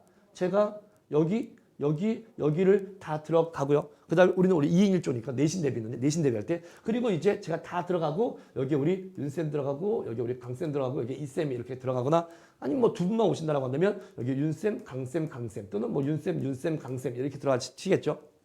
네, 하면 요거 이제 선생님이 어떻게 투입될지는 오늘 조금만 우리 있으시고요. 이렇게 학교별 선생님들이 쭉 계신다면 됐습니까? 네. 먼저 A 선생님, 그러니까 우리 A 선생님께서 여러분들의 진도를 다시 여기부터 설명해 줘야 여러분들이 되겠네요. 우리가 시작하면 3월 달이니까 우리가 3월 며칠부터 시작을 하죠? 잠깐 미안해요. 잠깐만. 우리가 시작을 하면 당장 다음 주일 테니까요. 죄송합니다. 잠깐만요. 제가 날짜만 그만 볼게요. 우리가 3월 6일인가요? 3월 아무튼 이거 언제하고 제가 따로 이제 이야기를 나눠야 될 부분이죠. 뭐 빠르면 3월 3일일 거고요. 이게 수요일인데요. 빠르면 3월 3일 수요일이고요. 늦어도 3월 6일이죠. 3월 6일 토요일부터 이렇게 이루어질 텐데요. 그렇죠? 이제 이 사이에 저희가 이제 몇 학급 몇 분이 이 수업을 듣는지 제 수업을 듣는지 확인이 되겠죠. 광고 좀 많이 해주세요. 알겠죠? 최선을 다할 수 있습니다. 진짜 성적 올릴 수 있거든요. 자신은 있는데 그러나 여러분들의 선택이 그게 늘 문제죠. 우리는 여러분들의 선택을 그렇죠. 우리 여러분들의 선택을 받는 사람들이니까 그렇죠? 3월 2일, 3일은 휴강이래요. 3월 2일, 3일은 휴강이래요. 야, 좋다. 휴강. 야, 너무 좋은데 좀 푹 쉬시고요. 6일 날 첫 수업. 우리 6일 날 토요일부터 첫 수업이 저기네요. 네, 우리 지금 6일부터 좋네요, 여러분들. 3월 2일, 3일 날. 네. 3월 6일부터 첫 수업인데 언제하고 저하고 이야기를 좀 나눌게요. 이제 첫 수업에서 이제 어떤 학교가 어떻게 되는지 실은 여러분들이 등록을 좀 해주셔야 사실은 학교가 나오는 건데 좀 잘 좀 해주시기 바랍니다, 여러분들. 많이 광고도 좀 해주시고 우리 어머님 혹시 듣고 계시면 많이 광고 좀 부탁드릴게요. 최선을 다하겠습니다. 근데 이제 이렇게 이루어지는 겁니다. 시험 대비는 우리 이쪽 지역은 몇 주 정도 하는지 제가 확인이 안 되는데 역시 제가 다 그런 자잘한 것들 제가 이 지역 문화는 제가 나중에 언제마다 확인을 할게요. 보통 일반적으로 고1들은 시험 대비를 5주 정도 전해요. 5주를 하는데 만약에 이 근처 이 주변이 4주라고 한다면 저는 4주 할 거고요. 이 주변이 만약 6주부터 한다고 한다면 6주 할게요. 원래는 그래요. 그러면 이제 5주 정도 붙으면 이때부터 이제 완벽하게 이제 모든 수업이 다 내신 수업으로 이제 딱 전향이 되는데 그렇다라고 한다면 보통 언제까지 우리 3월 25일주가 정도 될 거예요. 아마 3월 25일 한 요 정도까지가 아마 우리 일반 수업이에요. 그래서 원래 타학원들은 제가 어떻게 고1들 수업을 했냐면 제가 전체를 데리고 다 수업을 해요. 그냥 뭐 수능식 수업이죠. 전체를 데리고 다 수능식 수업을 쫙 하면 여기에는 예를 들면 여기서 그렇게 하겠다는 게 아니라요. 예를 들면 여기에 뭐 수테크 학생도 있고 와부고 학생도 있고 369 학생도 있고 구리고 학생도 있고 뭐 다 이렇게 쭉 앉아있어서 수업을 쭉 다 듣습니다. 다 들어서 1교시가 딱 끝나면 지금 타학원 이야기 해드리는 거예요. 그러면 이제 2교시에 이들이 다 이렇게 스테코 너는 이렇게 A 선생님, 너는 B 선생님, 너는 C 선생님 이렇게 해가지고요. 쭉 자기 학교 선생님으로 쭉 다 떨어져 나가요. 무슨 말인지 알겠죠? 이게 약 시험 5주 전까지. 시험 대비 들어가기 전까지는 이렇게 수업을 하다가 시험 대비로 딱 들어가면 시험 대비로 와서 이제 5주 시험 대비 특강이라 들어가면 그때부터는 내 이런 수업이 없어지고요. 전부 다 뭐 가지고 전부 다 이제 학교별로 다 모여서 수업을 하는 거예요. 학교별로 쭉 다 수업이 이루어지는 거죠. 충분히 이해가 되죠? 그런데 우리 QEM 학원에서는 제가 여러분들 저의 이 체계를 여기서는 바꿀 거예요. 어차피 이제 시작하고요. 시작한 다음에 약 한 2주, 3주 정도 있으면 우리 내신 대비 들어가야 되잖아요. 그렇죠? 얘네들은 이미 11월부터, 1월부터 이미 수업을 했고 여러분도 아마 영수는 1월부터 쭉 했잖아요. 그렇게. 그래서 얘네들은 했던 친구들이니까는 그렇게 시험 대비까지 아직 3월 25일까지 한 10주 이상 남았는데 10주 동안 내내 교과서 가지고 학교별로 할 필요는 없으니까 이렇게 수업을 했었는데 우리는 굳이 2주 정도 이렇게 수업했다가 다시 또 학교별로 찢어하는 게 너무 복잡하니까 시작부터 그냥 학교별로 할게요. 시작부터 학교별로 수업을 들어갈 겁니다. 됐죠? 그래서 여기서는 그러면 3월 6일 날 시작을 딱 할 때 예를 들어서 이제 우리 어떤 고등학교 할까요? 내 머릿속에 있는 게 와부고예요. 오해하지만 차별하는 게 아니라 마지막에 했던 게 와부고죠. 동아고, 스택고, 369 있죠. 아무튼 또 우리 다른 고등학교 있는 분들 서운하신 분들은 내 학교 이름도 말해달라고 이렇게 올려주시면 제가 학교 이름 말씀해 드릴게요. 네, 그래서 우리 와부고가 있다고 치면 와부고 반을 만들게요. 와부고 1학년 반을 만들겠습니다. 그렇죠? 그러면 이분들은 이제 어떻게 할 거냐면요. 선생님 2명이 들어갈게요. 선생님 2명이 들어가서 저와 그 다음에 이 와부고에 가장 최적화된 선생님 우리 같이 회의해서 와부고는 완전 수능형 수업이 되어야 됩니다. 누가 하실래요? 해가지고 수능형 수업이 가장 완벽하게 이루어진 선생님이 그 선생님 A 선생님이 들어갈 거예요. 그래서 이 두 선생님이 1교시, 2교시를 나누어서 철저하게 여러분들 교과서 그리고 학교 수업에 딱 맞춰 최적화된 수업을 3월 6일부터 시작해 드리겠습니다. 무슨 말인지 알겠죠? 그렇게 해서 이 둘이 들어가서 뭐 할 거냐면 예를 들면 이렇게 할 겁니다. 아직은 여러분들 아무것도 나온 게 없기 때문에 예를 들어서 이렇게 할게요. 중요 단원이 있어요. 중요 단원이라고 하는 건 무슨 말이냐면 각 교과서마다 수행평가를 봐야 되는 단원이 있고요. 그리고 우리 이제 지필평가죠. 이제 실제 중간 기말고사로 시험을 봐야 되는 그런 단원들이 있습니다. 예를 들면 수행평가로 이런 건 어렵잖아요. 너 시 한번 써봐. 그런 건 어렵거든요. 그럼 어떤 거 하느냐. 예를 들어 화법 같은 경우는 대부분 뭐 한다? 대부분 수행평가를 해요. 화법 같은 거. 그래서 처음에 시작하자마자 그렇죠? 조별끼리 모아서 어떤 발표를 한다거나 또는 무언가 그렇죠? 무언가를 조사해서 그것들을 예를 들면 장문이라고 해서 그것들을 이제 조사한 보고서를 제출하는 것들 이런 것들은 수행으로 가능하기 때문에 수행으로 처리해 버리고요. 그거 말고 지필을 봐야 되는 것들을 이제 지필 평가를 보는데 그 지필 평가를 꼭 보는 것들 그게 바로 뭐냐면 문학, 그다음에 독서, 그다음에 잠시만요. 문학, 독서, 그다음에 문법 이런 것들 화법, 장문은 보통 수행 평가고요. 그렇게 되는 것들은 고기 파트부터 먼저 진도를 쭉 진행할 거예요. 됐습니까? 진행 다 해드리고 이제 한 3월 30일, 4월 1일쯤 학교별로 조금씩 이제 어느 단원들을 배웠습니다. 혹은 어느 단원들이 시험에 나온다고 합니다가 나오면 이제 그것들을 중심으로 좀 더 뭐 할까요? 구체적으로 이제 시험 대비가 들어가겠죠. 시험 대비 들어가면 그 다음 얘기 드릴게요. 시험 대비 다 들어가면 어떻게 이루어질 거냐면 첫 번째 먼저 시험 대비 들어가면요. 그러니까 우린 여기서 이미 여러분들이 한 번 또는 두 번도 수업을 들을 건데 시험 대비를 딱 들어가면 이때 일단 첫 번째 뭐 할 거냐? 첫 번째는 일단 2회독이 시작돼요. 2회독이라고 하는 건 뭐 하는 거냐면 작품 분석 플러스 외부 지문입니다. 그래서 여기까지 2회독이 이루어져요. 이렇게 2회독이 이루어지면 여러분들은 몇 번 정도 보게 되는 거냐면 이게 되기 이전에 한 번 보는 것, 시험 대비 이전에 한 번 보는 것, 그다음에 학교에서 수업 들은 거 한 번인데요. 학교에서 수업 들었는지 안 들었는지 역시 체크할 겁니다. 어떻게요? 교과서 들고 오라고 할 거거든. 교과서 다 다음 주까지 들고 오세요라고 한 다음에 교과서에 필기되어 있는 거 확인할 거예요. 필기 안 돼 있으면요. 그러면 옆에 친 거 또는 제가 따로 그걸 복사해 놓은 거 다 베껴놓고 다 옮겨 적으라고 할 거예요. 내 말 이해돼요? 무슨 말인지? 그래서 반드시 수업을 다 듣게끔 만드셔서 여러분들 손 안 아프려면 또 나중에 남아서 공부 안 하려면 학교 필기 정확히 하셔야 됩니다. 시험 문제를 출제하는 건 학교 선생님이지 제가 아니에요. 그래서 학교 필기가 명확히 이루어지고요. 저는 여러분들 덕분에 그 필기를 보면서 선생님이 무엇을 가르쳤는지 계속 확인할 거예요. 됐어? 이 선생님이 여기에 별표 쳤구나. 간혹 어떤 경우는 이렇게 묻죠. 야, 여기서 선생님께서 뭐라고 설명하시디? 라고 이제 이 부분을 물어볼 겁니다. 그러면, 여러분들이, 여기서 이러이러한 얘기 해주셨는데 하면, 난 머릿속으로, 이 선생은 이런 걸 지금 강조하고 있구나라는 걸 알게 되겠죠? 그래서 그렇게 해가지고 제가 미리 정보들을 쌓아놓고 있을 겁니다. 2회독을 하게 될 거고요. 2회독이 모두 끝나면 그 다음에는 다른 선생님, 그러니까 여기 A 선생님이 아닌 B 선생님이 뭐 할 거냐면 그 한 타임 수업으로 1회독 전체를 다 요약해서 설명해 드릴 거예요. 그럼 이제 이게 어떤 일이 벌어지냐면 다른 선생님들은 못 하시는 건데 어떤 일이 벌어지냐면 봐봐. 이 A라는 선생님이 교과서 내용들을 쫙 정리해 주실 거예요. 그렇죠? 그러면 이 A라는 선생님이 그 교과서를 철저하게 분석했을 것이고 철저하게 제가 곧 제가 곧 여기 창에 올라온 거 제가 설명해 드릴게요. 요거만 끝나고 해 드릴게요. 철저하게 분석해서 자기 수업을 다 하는데 사람이 완벽할 수가 없거든. 분명 최고의 수업을 해주리라 의심치 않고 지금까지 그렇게 봐왔고요, 제가. 그런데 또 불구하고 당연히 놓친 것들이 있을 수밖에 없어. 사람이기 때문에. 그리하여 그 놓친 것들을 그 선생님이 계속 수업하면 언젠가는 해줄까라고 하면 그럴 때도 있고요, 아닐 때도 있어. 그 시험이 끝나고 나서야 나중에 시험지를 보고 나서 아 맞다, 이게 설명 안 했다라고 할 수 있거든요. 이해돼요? 그래서 B 선생님이 들어가십니다. 이해돼요? B 선생님이 이 A 선생님이 이미 수업을 다 했다는 걸 전제로 쭉 요약하여 중요한 포인트를 다 집어드려요. 여러분들은 이렇게 될 거예요. 이 메인 프린트가 있을 겁니다. 메인 교재 프린트.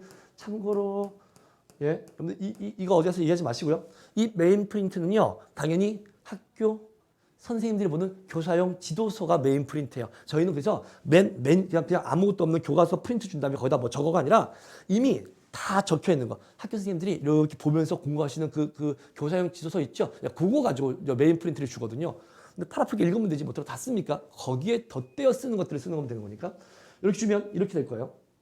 우리 A 선생님이 이렇게 이것도 이렇게 쳐야지. 이렇게 중요하다고 알려주실 거예요. A 선생님이. 그러면 B 선생님은 이렇게 아마 해 주실 거예요. 들어오셔서 여러분들 안녕하세요. 자, 가볼까요? 우리 이렇게가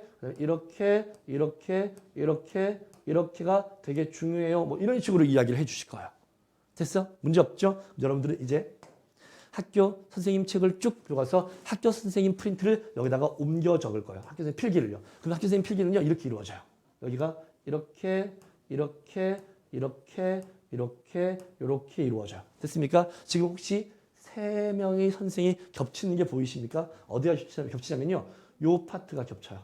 그리고 요 파트가 겹칩니다. 요 파트가 겹쳐요. 그럼 요게 바로 뭐가 돼? 이게 여러분들 매우 중요한 시험 문제가 되는 거야. 봐봐. 국어 전공자, 참고로 저희 선생님들은 전부 다 국어 교육 또는 국어 국문 전공자들이십니다. 알겠죠? 네. 난 개인적으로 꼭 국어 교육, 국어 국문을 전공해야만 국어를 가르칠 수 있다. 이렇게 생각하는 사람은 아니에요. 그래서 현재 고3 시장을 보면 고3들 시장에는요, 비전공자들도 엄청 많고요. 그 중에서도 잘 가르치는 선생님들 되게 많습니다. 심지어 어떤 선생님은요, 음대를 나오셨는데, 어떤 선생님은 음대가 주전공이고요, 국어 국문학이 부전공이신 분도 계셔요. 괜찮아요. 나는 뭐 그걸 뭐라는 게 아니라 그렇게 해서 정말 잘 가르치시거든요. 그래서 그런 분들이 계시는데 우리 선생님들은 전부 다 국어 교육, 국어 국문 전공자들이세요. 됐죠? 저도 당연히 국어 교육 전공자고요. 네.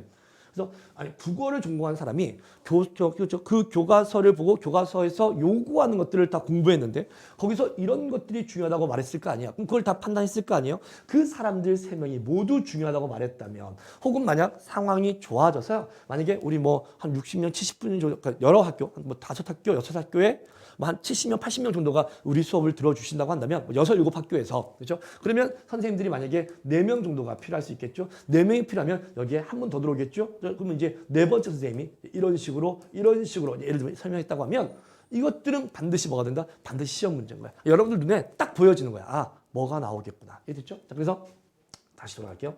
그래서 이 B 선생님들은 1회독을 해줄 거야. 그리고 만약에 네 번째 한 분 더 오신다면 C 선생님이 한 번 더 1회독을 해주실 거거든요. 이게 2주, 이게 1주, 이게 1주. 문제 없겠죠. 그렇죠? 근데 만약 들어오지 않는다라고 한다면 다시 이 선생님이 들어오셔가지고 또 1회독을 또 해주실 거예요. 여기까지 문제 없죠? 이렇게 하면 총 몇 회? 총 이렇게 하면 4회독 이루어지죠. 플러스 학교에서 공부했던 것 1회독까지. 문제 없겠습니까? 최소 5회독. 됐죠? 여러분들이 조금 더, 그런데 우리 문제를 풀어야 되기 때문에 문제풀이를 위해서 다시 이 글을 읽고 문제를 풀어야 되니까 최소 여러분들은 시험까지요, 교과서를 7번에서 10번 사이를 읽고 들어갈 거예요. 무조건. 이건 최소입니다. 그죠?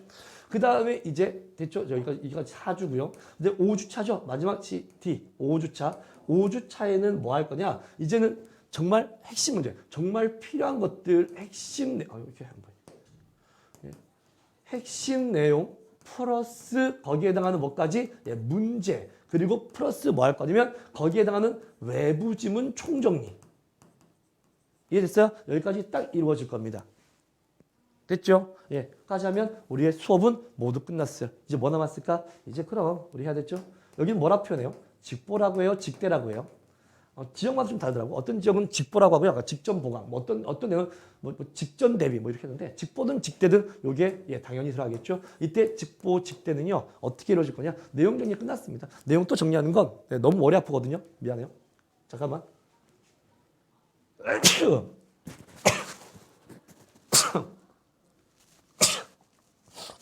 죄송합니다.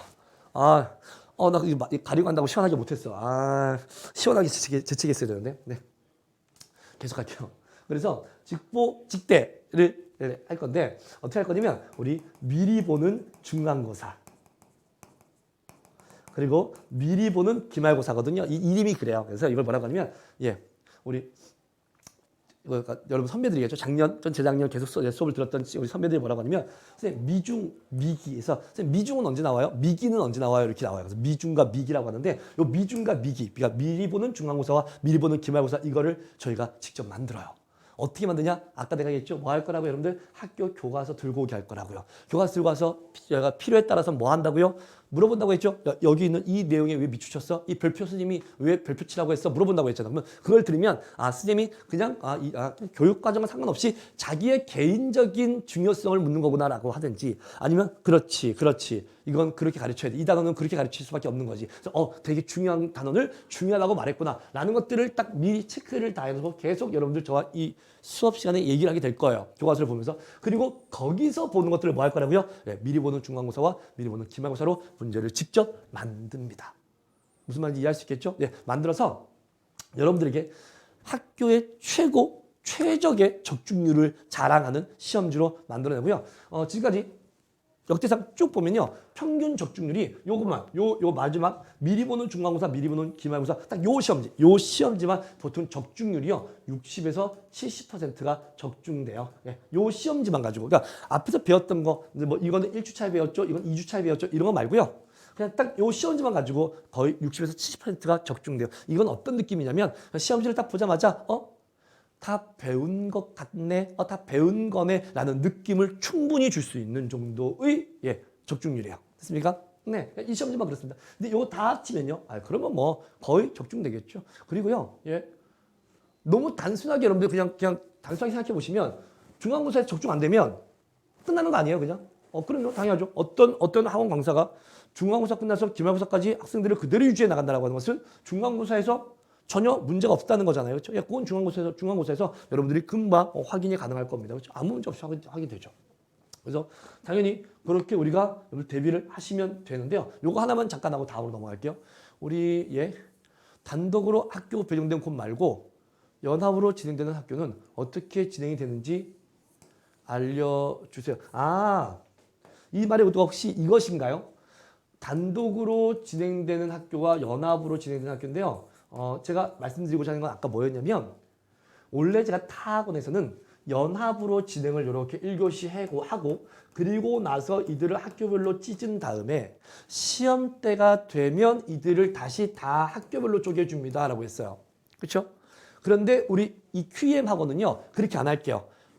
이 학원들, 연합으로 제가 진행했던 학원들은요, 1월 달에 개강과 12월 말 1월 초에 개강이 된 학교, 그리고 빠른 학교는요, 저희 강남에 있는 모 학원은 11월 마지막 주에 제가 예비 고일반을 받았어요. 11월 마지막 주. 그러면 그냥 12월 1주부터 치면 12월 1주부터 총 11주 동안 제가 우리 개학까지 11주 동안 수업을 나가야 되는데, 그거를 학교별로 나누면 교과서를 뭐 11주 동안, 그거 너무 많아서, 그래서 그것 때문에, 여러 수업의 연속성상 연합으로 수업을 제가 1교시를 하고 그리고 2교시에 선생님들께서 학교별로 나눠서 A고 B고 C고 D고 E고 해서 제가 1교시 딱 들어가서 수업 다 끝났습니다. 여러분들 이제 학교별로 이동하세요. 이렇게 하면 그 다음에 이제 옆에서 선생님들께서 예를 들면 A고등학교 302, B고등학교 303 이렇게 하셔서 A고 B고로 딱 들어갑니다.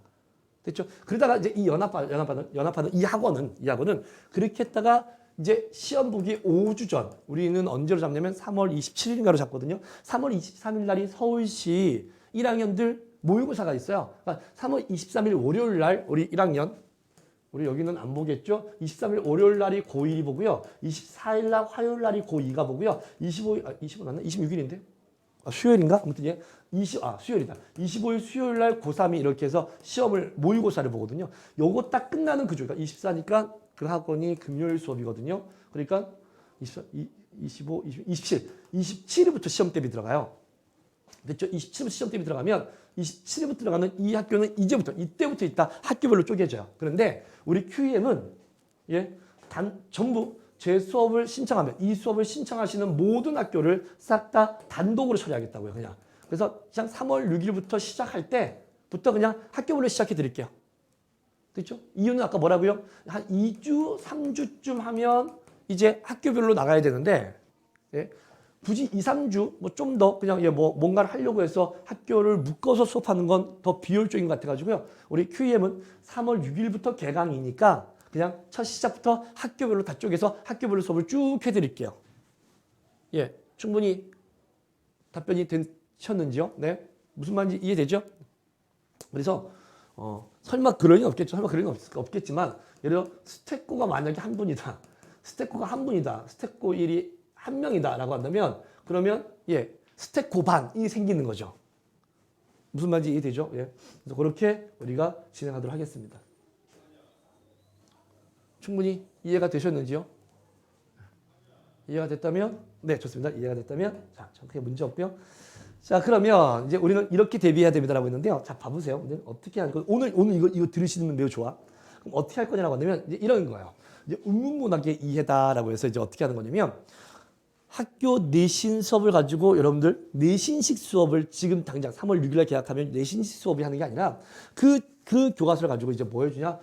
그러니까 우리 본질을 수업해 드리는 거죠. 근데 오늘 지금 제가 수업을 지금 할 거니까 이 수업은 이 수업대로 그냥 끝내버릴게요. 오늘 하는 거. 무슨 말입니까? 라고 한다면 이런 거예요. 근데 봐봐.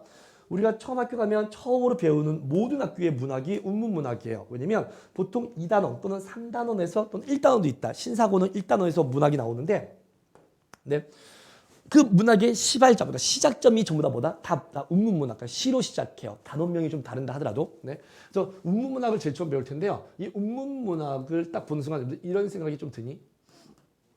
우리가 고등학교에 올라오면 고1 때와는, 그러니까 중학교 때와는 다르게 이렇게 이야기해요. 운문문학이라고 하는 걸 우리는 서정적 갈래 이렇게 배워요. 잘 들어보세요. 재밌습니다, 이게. 서정적 갈래라고 배우거든요. 됐습니까? 그러니까 초등학교 때는 우리 운문문학을 노랫가사, 노랫말 이렇게 배우는 거거든요. 그다음 중학교 올라가면 이제 선생님이 묻죠. 좀 중1 때 한번 떠올려 보세요. 중1 때 혹시 시가 뭔지 말할 수 있는 분이라고 하면 그렇죠? 보통 뭐 시는 노랫말, 노랫가사 이렇게 하겠죠. 그렇게 배웠으니까. 됐죠? 그런데 선생님들이 뭐라고 하냐면 맞아요. 근데 그건 초등학교의 이야기고 중학교 우리 언니 오빠들이 됐으니까 중학교 언니 오빠들은 이렇게 표현해요. 운율이 있는 언어로 함축하여 쓴 글 뭐 이렇게 하거든요. 그다음 이제 고등학교 올라가면 또 똑같아. 고등학교 올라가면 시를 처음 가르칠 때 선생님들께서 다 그렇진 않겠지만 여러분들 시가 뭔지 아시는 분 계십니까? 이렇게 물어보면 어떤 친구가 손 들고 얘기하겠죠. 시란 운율이 있는 언어로 함축하여 쓴 글이요라고 하면 정말 정의 잘했죠. 똑똑한 친구입니다. 그런데 그 선생님이 웃으시면서 이럴 거예요. 맞아요. 자, 시란 운율이 있는 언어로 함축하여 쓴 글인데요. 우리 고등학교는 좀 다르게 표현할게요. 이게 바로 뭐냐? 서정적 갈래요. 이렇게 표현한다고. 됐습니까? 그래서 고등학교 때는요. 시 운문문학을 서정이다라고 말하거든. 왜 운문문학을 서정이라고 합니까? 라고 한다면 이 서정을 거꾸로 읽어볼래요? 그게 뭐죠? 정서. 됐어? 운문문학, 시를 배운다라고 하는 건 뭘 배우는 것이다? 정서, 감정을 배운다 이 말이야. 다시 심정을 배우는 거야. 좀 더 크게 얘기하면 사상까지 가는데 요건 우리 대학교까지 가야 되는 거니까 뭐 크게 지어지니? 됐고요. 감정, 심정. 이렇게 우리가 정서, 감정, 쓰지도 못하겠다 그렇지. 분필 글씨는 훨씬 잘 써요. 분필에 너무 제가 최적화되어 있어가지고요. 정서, 감정, 심정 따위를 말하는 거다. 그러면 결국 시라고 하는 건 어떤 거냐면 이런 거거든. 내 가슴속에 넘치는 감정이 있는데 차마 그 감정을 말로 표현할 수 없어서 뭐 해주는 건 그걸 글로 쓴 게 시예요. 맞아요. 그래서 시는요. 작가가 왜 쓰는 거냐면 그 자신이 갖고 있는 감정을 독자와 뭐 해보려고요? 그 감정을 공감해 보려고 하는 거야. 됐어? 그래서 여러분들 고등학교 올라가시면 어떤 문제를 절대 볼 수 없냐면 수능 문제까지 시 파트에서 비판하기 문제를 볼 수가 없습니다. 당연하죠. 누군가의 감정, 누군가의 정서의 문제는 공감이 되냐 안 되냐의 문제일 수는 있지만 그것이 옳다 그르다의 문제일 수는 없거든. 그래서 시 문제는요 결코 비판하기 문제가 단 한 문제도 출제가 될 수 없습니다. 만약 시에서 비판하기 문제를 출제하잖아. 그건 그 선생님이 이렇게 하는 거야. 선생님, 선생님이 아니죠. 여러분들 저는 시를 전혀 몰라요. 이거랑 같은 말인 거야. 그러니까 이거는 정말 만약 그런 문제를 출제하시는 선생님이 계시다고 한다면 이렇게 표현할까요? 그냥 되게 무식한 선생님이구나. 공부를 안 한 선생님이구나. 그것밖에 안 되는 거예요. 그러니까 안 낸다고. 못 내요. 학교 선생님이 한 분이면 그 선생님의 마인드로 낼 수 있는지 모르겠지만 근데 학교 들어가면 우리 그죠 학과에만 수없이 많은 선생님이 있고 학년에만 적어도 3분, 4분 선생님이 계시는데 그렇게 출제가 불가능하죠. 그래서 오직 정서, 감정, 심정만을 심정을 다루는 게 서정인데요. 문제가 있어요. 문제는 뭐냐? 이 정서, 감정, 심정이라고 하는 건 뭐 하는 것이다? 요건 추상적인 거예요. 다시 말하면 눈에 보이는 게 아니거든요. 당연하잖아. 여러분들 봐봐. 슬픔이 눈에 보여요. 혹시 보인다고 하면 내 말 들어봐. 슬픔을 어떻게 그릴 거야? 눈에 보이면 그릴 수 있어야 될 거 아니야. 슬픔을 그려보세요. 못 그려요. 슬픔을 그릴 수 없게 뭘 그리는 거야? 눈물을 그리는 거잖아요. 눈물을 그리는 것이지 슬픔을 그리는 게 아니라고. 슬픔, 기쁨, 분노, 억압,다는 다 뭐밖에 안 된다? 그건 전부 다 추상적인 거예요. 우리는 기쁨을 그릴 수 없겠기에 미소를 그리는 거라고요. 내 말 맞아? 그러니까 정서라고 하는 건 눈에 보이지 않는 추상적인 것이에요. 구체적인 게 아니란 말이야. 그런데 문제는 뭐냐? 플러스 이 운문문학이라고 하는 것은 시라고 하는 것은 문학의 일종이기 때문에 그리고 이 문학이라고 하는 것은 그 표현의 매개체가 음악은 소리, 미술은 선과 색인데 반해서 얘는 언어라는 것이야. 그런데 이 언어라고 하는 건 구체 추상. 그럼 언어도 추상적이잖아. 우리 이거 중학교 몇 학년 때 배웠니? 2학년 때 배우나요? 1번 언어의 자의성, 2번 언어의 사회성, 3번 언어의 역사성 하다가 언어의 기호성, 언어의 추상성 배우잖아요. 언어는 추상성, 언어는 추상적이라고 배웠다며. 그러면 당연히 언어는 추상적인 것이죠. 이게 무슨 말입니까? 라고 한다면 그 언어를 우리가 이해할 수 있는 건 그 언어에 해당하는 대상물이 1대1로 견주어지기 때문이야. 예를 들면 이건 뭐죠? 컵이라고 하는 거죠. 이걸 컵이라고 내가 말하면 컵이라고 말하면 이 모양을 떠올릴 수 있기 때문에 우리는 컵이라는 말을 이해할 수 있는 거죠. 만약에 언어가 구체적인 대상물이었다고 한다면 이거 한번 생각해 보세요. 조선시대입니다. 조선시대 외국인이 파도를 만나가지고요. 배가 난파됐습니다. 그리고 우리 조선의 어딘가의 이렇게 뭐 백사장으로 모래사장으로 이렇게 쓸려왔습니다. 근데 마침 거기를 지나가는 누가 있어? 양반이 있는데요. 양반이 딱 모자 쓰고 수염을 이렇게 하는 거야. 그러자 웬 놈이 머리는 노랗고요. 눈은 파란 거잖아. 그렇죠? 딱 보더니 뭐라고 했냐면 뭔 사람이 이리 생겼는가 그러실 거 아니에요. 그렇죠? 그러다가 딱 그놈이 이제 이렇게 막 일하더니 hey, what 그거 그러고 있어요. hey, how are you? 아니죠. 걔가 how are you면 안 되죠. 미안합니다. 이제 쓰러져 누워 있는 놈이 how are you 그러면 그 정신 나간 놈이죠. 자 갑시다. 걔가 how are you 했다고 치자. 됐어요? 그러면 그 조선의 양반이 I'm fine, thank you 했겠냐고요. 못하죠. 우리는 지금 알아들어요. 왜 알아듣죠? 그 말의 의미의 모양을, 그 말의 의미가 갖고 있는 것을 알기 때문에. 하지만 처음 들어온 말은 알 수 없어. 왜? 언어는 추상적이니까. 내 말 이해돼요? 무슨 말인지? 당연하죠. 그러면 여기서 우리가 굉장히 문제적인 시의 정의가 나오죠. 뭐가? 그러면 운문문학의 이해. 시란 뭐냐? 봐봐. 추상적인 언어로 추상적인 정서를 표현하는 것. 추상적인 언어로 추상적인 정서를 표현하는 것. 이게 여러분들 말이 돼요? 납득이 돼요? 야, 추상으로 추상을 표현한다고? 이건 마치 어떤 느낌이냐면 수학으로 하는 게 좀 더 편하니까 갈게요. 이건 마치 x 더하기 y가 1일 때 x의 값이 얼마냐 똑같은 거야. 이게 무슨 말인 거야? 이건 봐봐. 이건 둘 다 미주수이기 때문에 이 x의 값이 1이 되기 위한, 이 답이 1이 되기 위한 x값과 y값은 무한대죠. 네, 이해돼요? 이건 끊임없죠. 자연수의 범주를 넘어가면요. 허수까지 가버리면 이건 답이 없어요. 그럼 봐봐. 추상적인 언어로 추상적인 정서를 썼다고 하는 것이 전혀 알 수 없는 두 개로 어떤 답을 내어야 한다는 거라고 한다면 실은 이 상태에서 답을 정할 수 있는 사람은 아무도 없어야 돼. 맞죠? 아무도 없어야 되지. 왜? 1번, 2번, 3번, 4번, 5번 답지가 있다고 한다면 이 중에 어떤 것이 답일지 누구도 말할 수 없게 될 테니까. x의 답이 1이라고 단정할 수 있어요? 이 x의 답이 마이너스 1이라고 단정할 수 있습니까? 없잖아요. 전부 다 답이 될 수 있잖아요. 그럼에도 불구하고 우리는 어떻게 하느냐? 우리는 이 중에 답이 3번이야 라고 단정적으로 이야기해. 어떻게 그게 가능하지?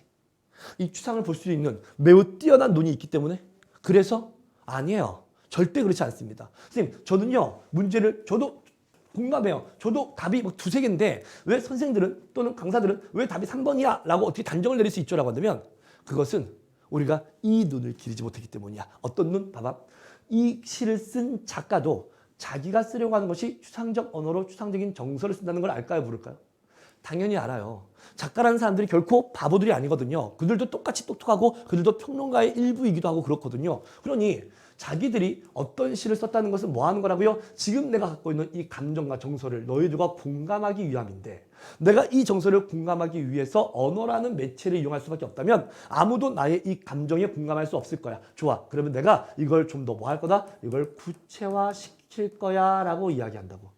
이걸 다른 말로 뭐라고 하느냐? 이걸 다른 말로 형상화라고 이야기하는 거야. 그래서 맨날 시를 공부할 때 선생님들이 뭐라고 이야기해? 시는 형상화되어 있는 작품입니다 라고 말할 때 그 의미가 바로 이런 의미다. 자, 이렇게 이해가 돼야 돼. 그러니까 그냥 어디서 수업을 듣고요. 자, 시란 뭐라고요? 형상화요. 그럼 우리는 시는 형상합니다 라고 외우는지 모르겠지만 그게 왜 형상하지? 저 형상화라고 말하는 이유가 뭔지를 모르는데 이젠 이해가 돼요. 왜?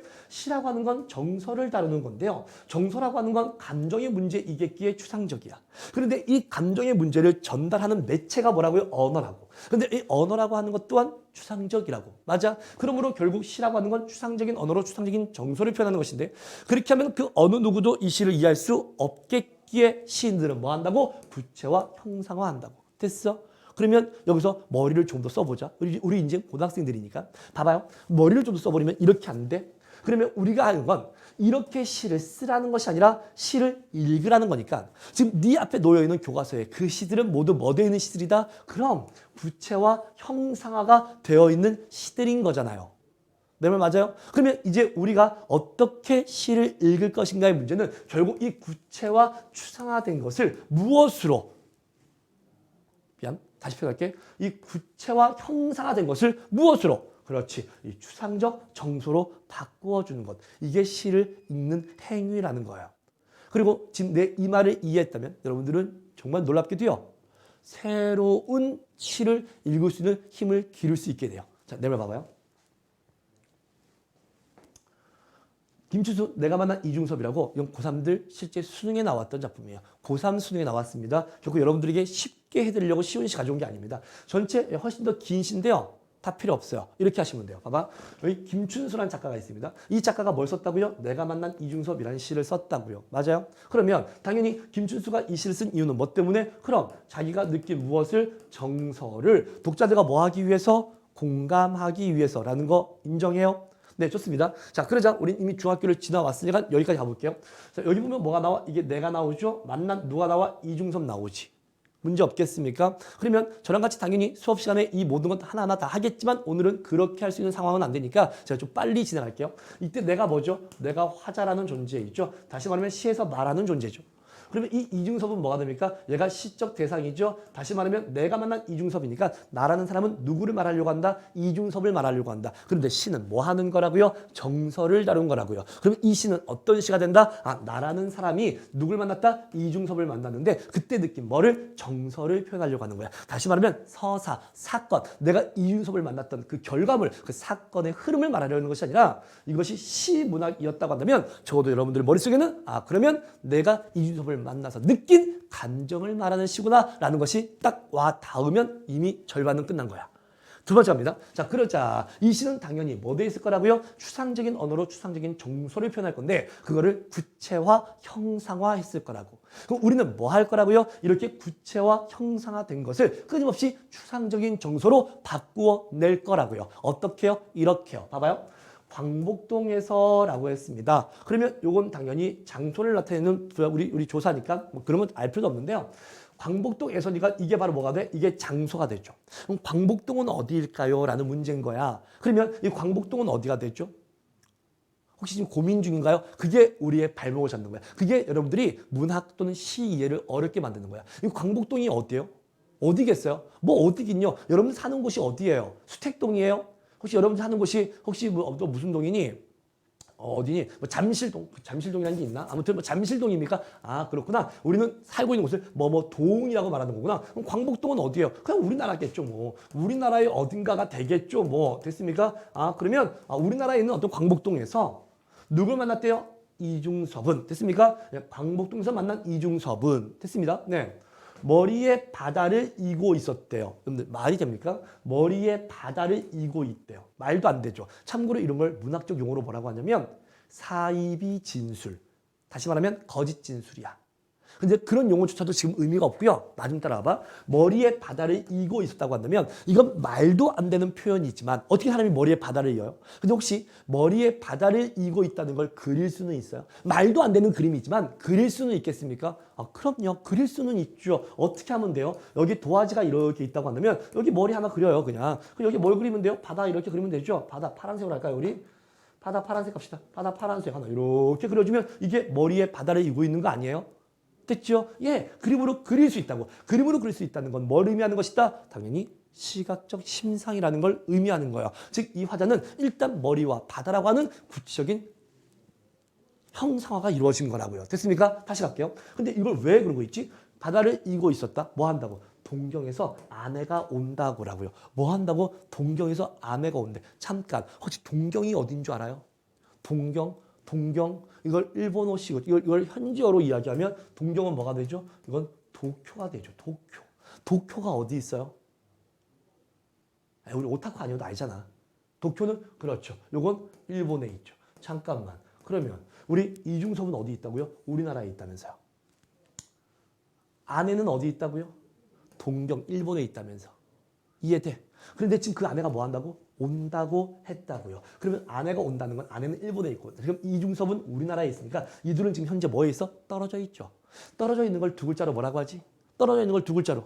그럼 그걸 이별이라고 하잖아. 오케이. 둘은 뭐한 상태? 이별의 상태. 지금 이별은 추상한 거 알겠어? 이별은 추상적인 거예요. 됐습니까? 예.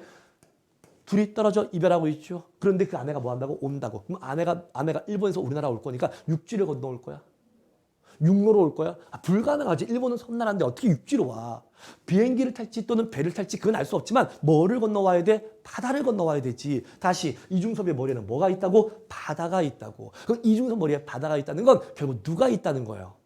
그럼 그의 머릿속에 누가 있다? 아내가 있다는 거지. 그럼 이 두 개는 무슨 어야? 같은 말인 거야. 즉 머릿속에 아내가 있다는 걸 머릿속에 아내가 있다고 말하지 않고 머릿속에 바다가 있다고 표현해 주는 거라고요.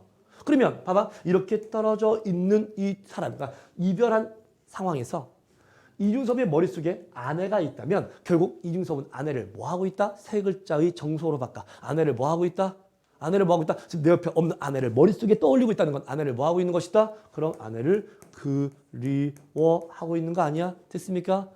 그러면 정서 끝났지. 이 시의 주제 끝난 거 아니야? 왜? 시랑 뭘 다루는 거라고요? 정서를 다루는 거라고. 그럼 이 시의 주제는 뭐? 일본에 있는 누구? 아내에 대한 뭐? 그리움. 끝. 이게 바로 시를 읽었다는 거야. 이렇게 읽을 수 있으면 어떤 시험에 어떤 낯선 시가 나와도 뭐야? 가볼까? 걱정 없어. 김춘수의 내가 만난 이중섭? 뭐야? 그러면 나라는 놈이 이중섭을 만난 거네? 어쩌라고? 정서나 찾자. 광복동에서 이 동에서 이중섭을 만났다고? 근데 어쩌라고? 머리에 바다를 이고 있다고? 누가? 이중섭이. 왜? 동경에서 아내가 일본에 있구나. 일본에 있는 아내를 지금 얘가 우리나라에서 기다리고 있네. 그런데 일본에서 동경에서 우리나라를 지금 온다고 했으니까 그럼 바다를 건너가야 되니 얘 머릿속에 바다가 있다는 거. 머릿속에 떨어져 있는 아내를 그리워하는 이중섭의 아내에 대한 그리움 노래구나라는 걸 알 수 있게 돼요. 내 말 따라오니? 여기까지 따라오니? 너무 쉽지, 그치? 잘 봐. 선생님, 혹시 이것만 당신 그렇게 말하는 거 아닙니까? 아니에요. 나 좀 보세요. 다음에 또 하나의 시를 가져왔는데요. 잠깐만 요 얘기 먼저 하고 넘어갈 거야. 그러면 우리는 이렇게 하면 되죠. 왜 이래? 조금씩 느리네요. 조금씩 느리네. 이렇게. 지워. 네. 그럼 우리는 이렇게 말할 수 있겠네요. 왜 이렇게 느려지니?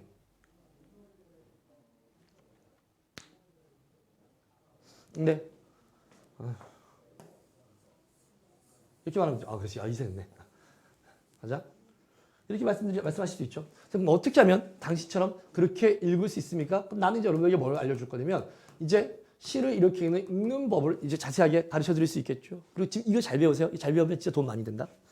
그럼 어떻게 내가 새로운 시를 발견했을 때, 새로운 시를 만났을 때 그 시를 읽을 수 있습니까? 다 필요 없어요. 이제 여러 선생님들이 이런저런 말씀하시는데요. 딱, 근데 이것만 기억하세요. 뭐만 기억하냐면 OW1H. 딱 이것만 기억하면 C는 다 이해할 수 있어. 이게 뭐죠? 이것도 초등학교 6학년 때인가 배웠던 걸로 기억하는데, 이게 바로 그 유명한 무슨 원칙? 육하 원칙이잖아. 이 육하 원칙에 따라서 C를 쓰면 되는, C를 읽으면 되는 거거든. 봐봐. 우리 첫 번째 뭐냐? 먼저 요 놈이 있으면 돼. 후. 이게 뭐죠? 이게 누가라고 하는 거야. 누가. 그러니까 C는 누가 썼냐. 그러니까 누가 말하냐가 되게 중요해. 누가. 두 번째로 what이라는 건데 이게 무엇을이야. 됐습니까? 조금만 더 한 다음에 갈게요. 세 번째가 how라고 하는 건데 how가 이게 어떻게 되나. 그러니까 이게 뭐 하는 거냐면 봐보세요. 이 누가라고 하는 것이 이게 시의 화자라고 하는 거야. 그래서 맨날 선생님들이 시 가르칠 때 입버릇처럼 말하는 거. 시에는 화자가 중요해. 시의 화자, 시의 화자를 처음 가르치는 이유예요. 두 번째 이 무엇을이 바로 뭐가 되는 거냐면 이게 시적 대상이라고 하는 거예요. 세 번째로 이게 뭐냐? 이게 화자의 정서 또는 태도라고 하는 거거든. 그래서 우리가 시를 읽는 방법은요. 먼저 뭐 하면 된다? 화자, 대상, 정서. 요것만 기억하시면 돼. 화자, 대상, 정서. 다시 말하면 누가 뭘 보고 어떤 마음이냐고.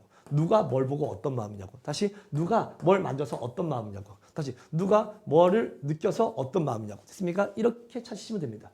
육하원칙이라고 했죠? 조금만 더 갈까요? 그런데 여기에 뭐를 좀 추가해주면 좋냐면 Y라는 걸 추가해주면 좋아요. 이게 뭐죠? 이게 왜라고 하는 건데 이게 이제 왜 필요한 거냐면 시라는 건 결국 이런 거 아니야? 아주 이렇게 긴 이야기인데 이 긴 이야기를 이렇게 줄인 거잖아요. 그러니까 맞아? 그러면 당연히 요만큼이 요만큼의 이야기, 요만큼이 여기 이야기, 요만큼이 여기 이야기 이런 식인 거잖아. 그럼 우리는 거꾸로 뭐 한다고? 이거를 이렇게 읽어내야 된다고. 이걸 읽어내기 위해서 여기는 행 혹은 연과 연 사이에 간극을 메꾸는 거거든. 그 간극을 메꿔주는 게 바로 왜라고 하는 이야기야. 되니? 봐봐. 내가 아까 여러분들 뭐라고 해드렸냐면요. 이렇게 했어요. 광복동에서 만난 이중섭은 머리에 바다를 이고 있었다. 왜? 그렇죠. 내가 뭐라고 했다고? 왜? 아, 동경에서 아내가 온다고? 이해돼요? 바로 그 왜라는 지문이 되게 중요한 거거든요. 다시 넘어가서 보여줄게요. 그래서 왜라는 지문을 하시고요. 그 다음에 이제 요것도 되게 중요한데 역설적으로 중요하지 않아. 다시 되게 중요한데 역설적으로 중요하지 않아요. 이게 무슨 말이냐면 마지막 두 개 남았잖아. when과 where잖아요. when과 where는 언제, 어디서 이제 이런 말인데 요게 바로 뭐 하는 거냐면 시적 상황이라고 하는 거야. 소위 말하는 맥락이거든. 당연히 시 또한 언어의 일종이기 때문에 의사소통의 일종이기 때문에 상황적 맥락이 매우 중요하죠. 그런데 내가 이게 중요하지 않다고 말하는 건 뭐냐? 이 상황적 맥락은요. 여러분들이 꼭 알려고 노력하지 않아도 알게 되기 때문에 그래. 알게 되니까. 얘 잡아줄게. 한번 여러분들 그냥 어차피 소통이 안 되니까 머릿속으로 집에서 한번 해보세요. 어젯밤 꿈속에 나는 날개 달고. 우리가 잘 알고 있는 노래죠. 어젯밤 꿈속에 나는 날개 달고. 그러면 언제요? 예, 어젯밤이요. 어디서요? 예, 꿈속에서요. 이렇게 당연히 이 사람이 말하고자 하는 건 어젯밤 꿈속 이야기예요. 현실의 이야기가 아니라 꿈속의 이야기입니다. 언제? 어젯밤이요. 라는 상황은 매우 중요하지만 그 중요한 것을 내가 알기 위해서 굳이 노력하지 않아도 된다는 거예요. 그런 의미에서 우리는 중요하지만 별로 신경 쓸 필요가 없다고 말하는 거거든. 그러니까 결국 시를 어떻게 읽으시면 됩니까? 라고 한다면 시를 읽는다라고 하는 건 어떻게? 화자, 대상, 정서. 누가 뭘 보고 어떤 마음이냐고. 누가 뭘 보고 어떤 마음이냐고. 도대체 왜 그랬지? 왜 그랬을까? 내 말 따라와요? 무슨 말인지 마지막으로 그래서 뭐 한다고? 도대체 언제 어디서 그런 일이 벌어진 거지? 라고 한다면 이제 또 똑같이 2014년 9월 모평 B형입니다. 역시 고3용이에요. 너무 고3 하시는 거 아닙니까? 아니에요. 여러분들 저한테 수업 들으시면요. 고1이 고3 거 푸는 건 아무 문제 없습니다. 예, 풀면 돼요. 됐죠? 그럼 여러분들 직접 능력을요. 확 올려드릴게요. 저랑 같이. 고등학교 1학년 정도 뭐 이제 17살쯤 됐으면 여러분들 예, 고3 거 수능 푸는 것도 아무 문제 없어. 누구한테 배우냐의 문제인 거지. 봐보세요. 가보자. 서정주의 귀척도예요. 잘 들어봐요. 나. 서정주라는 사람이 누굴까요? 아는 사람 있나요? 죄송하지만 저도 무식해서요. 얘가 누군지 몰라요. 오해하지 마세요. 저 알아요 누군지. 근데 저요. 대학교에서 국어 교육하고요. 대학원을 갔는데 대학원에서 저 현대시 전공했어요. 그래서 석사 학위 받았고요. 지금 박사 과정에 있는 사람이야. 현대시요. 예. 아직 박사는 수료도 못했지만 졸업은커녕 수료도 못했지만 석사까지는 졸업이 끝났습니다. 석사 논문 썼고요. 석사 논문 쓰기 전에 제 그 연구 논문들이 또 좀 있는데 연구 논문이 제 여러분들 거기 국회 도서관 가면 있습니다. 그래서 혹시 집에서요 국회 도서관 들어가셔가지고 거기다가 김태훈 언어학 문학이라고 해야 되나 문학에서 김태훈 치세요. 그러면 저 나와요. 제가 쓴 논문 실제 나옵니다. 그리고 제가 작년에 확인했을 때까지만 하더라도 제 논문이 제목이 그거거든요. 서울시에 나타난 시간성 연구, 먼 후일을 중심으로라고 하는 건데, 네. 시간성 연구 논문 인용 지수 3위 했어요. 뭐 중요한 건 아닌데, 그러니까 혹시나 오해 말고 뭐야 저 자식 아무것도 모르네 혹시 그렇게 오해 마시고 저 따라와 와달라고요.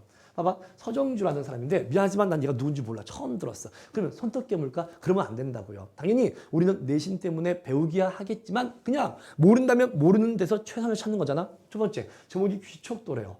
이거 뭐죠?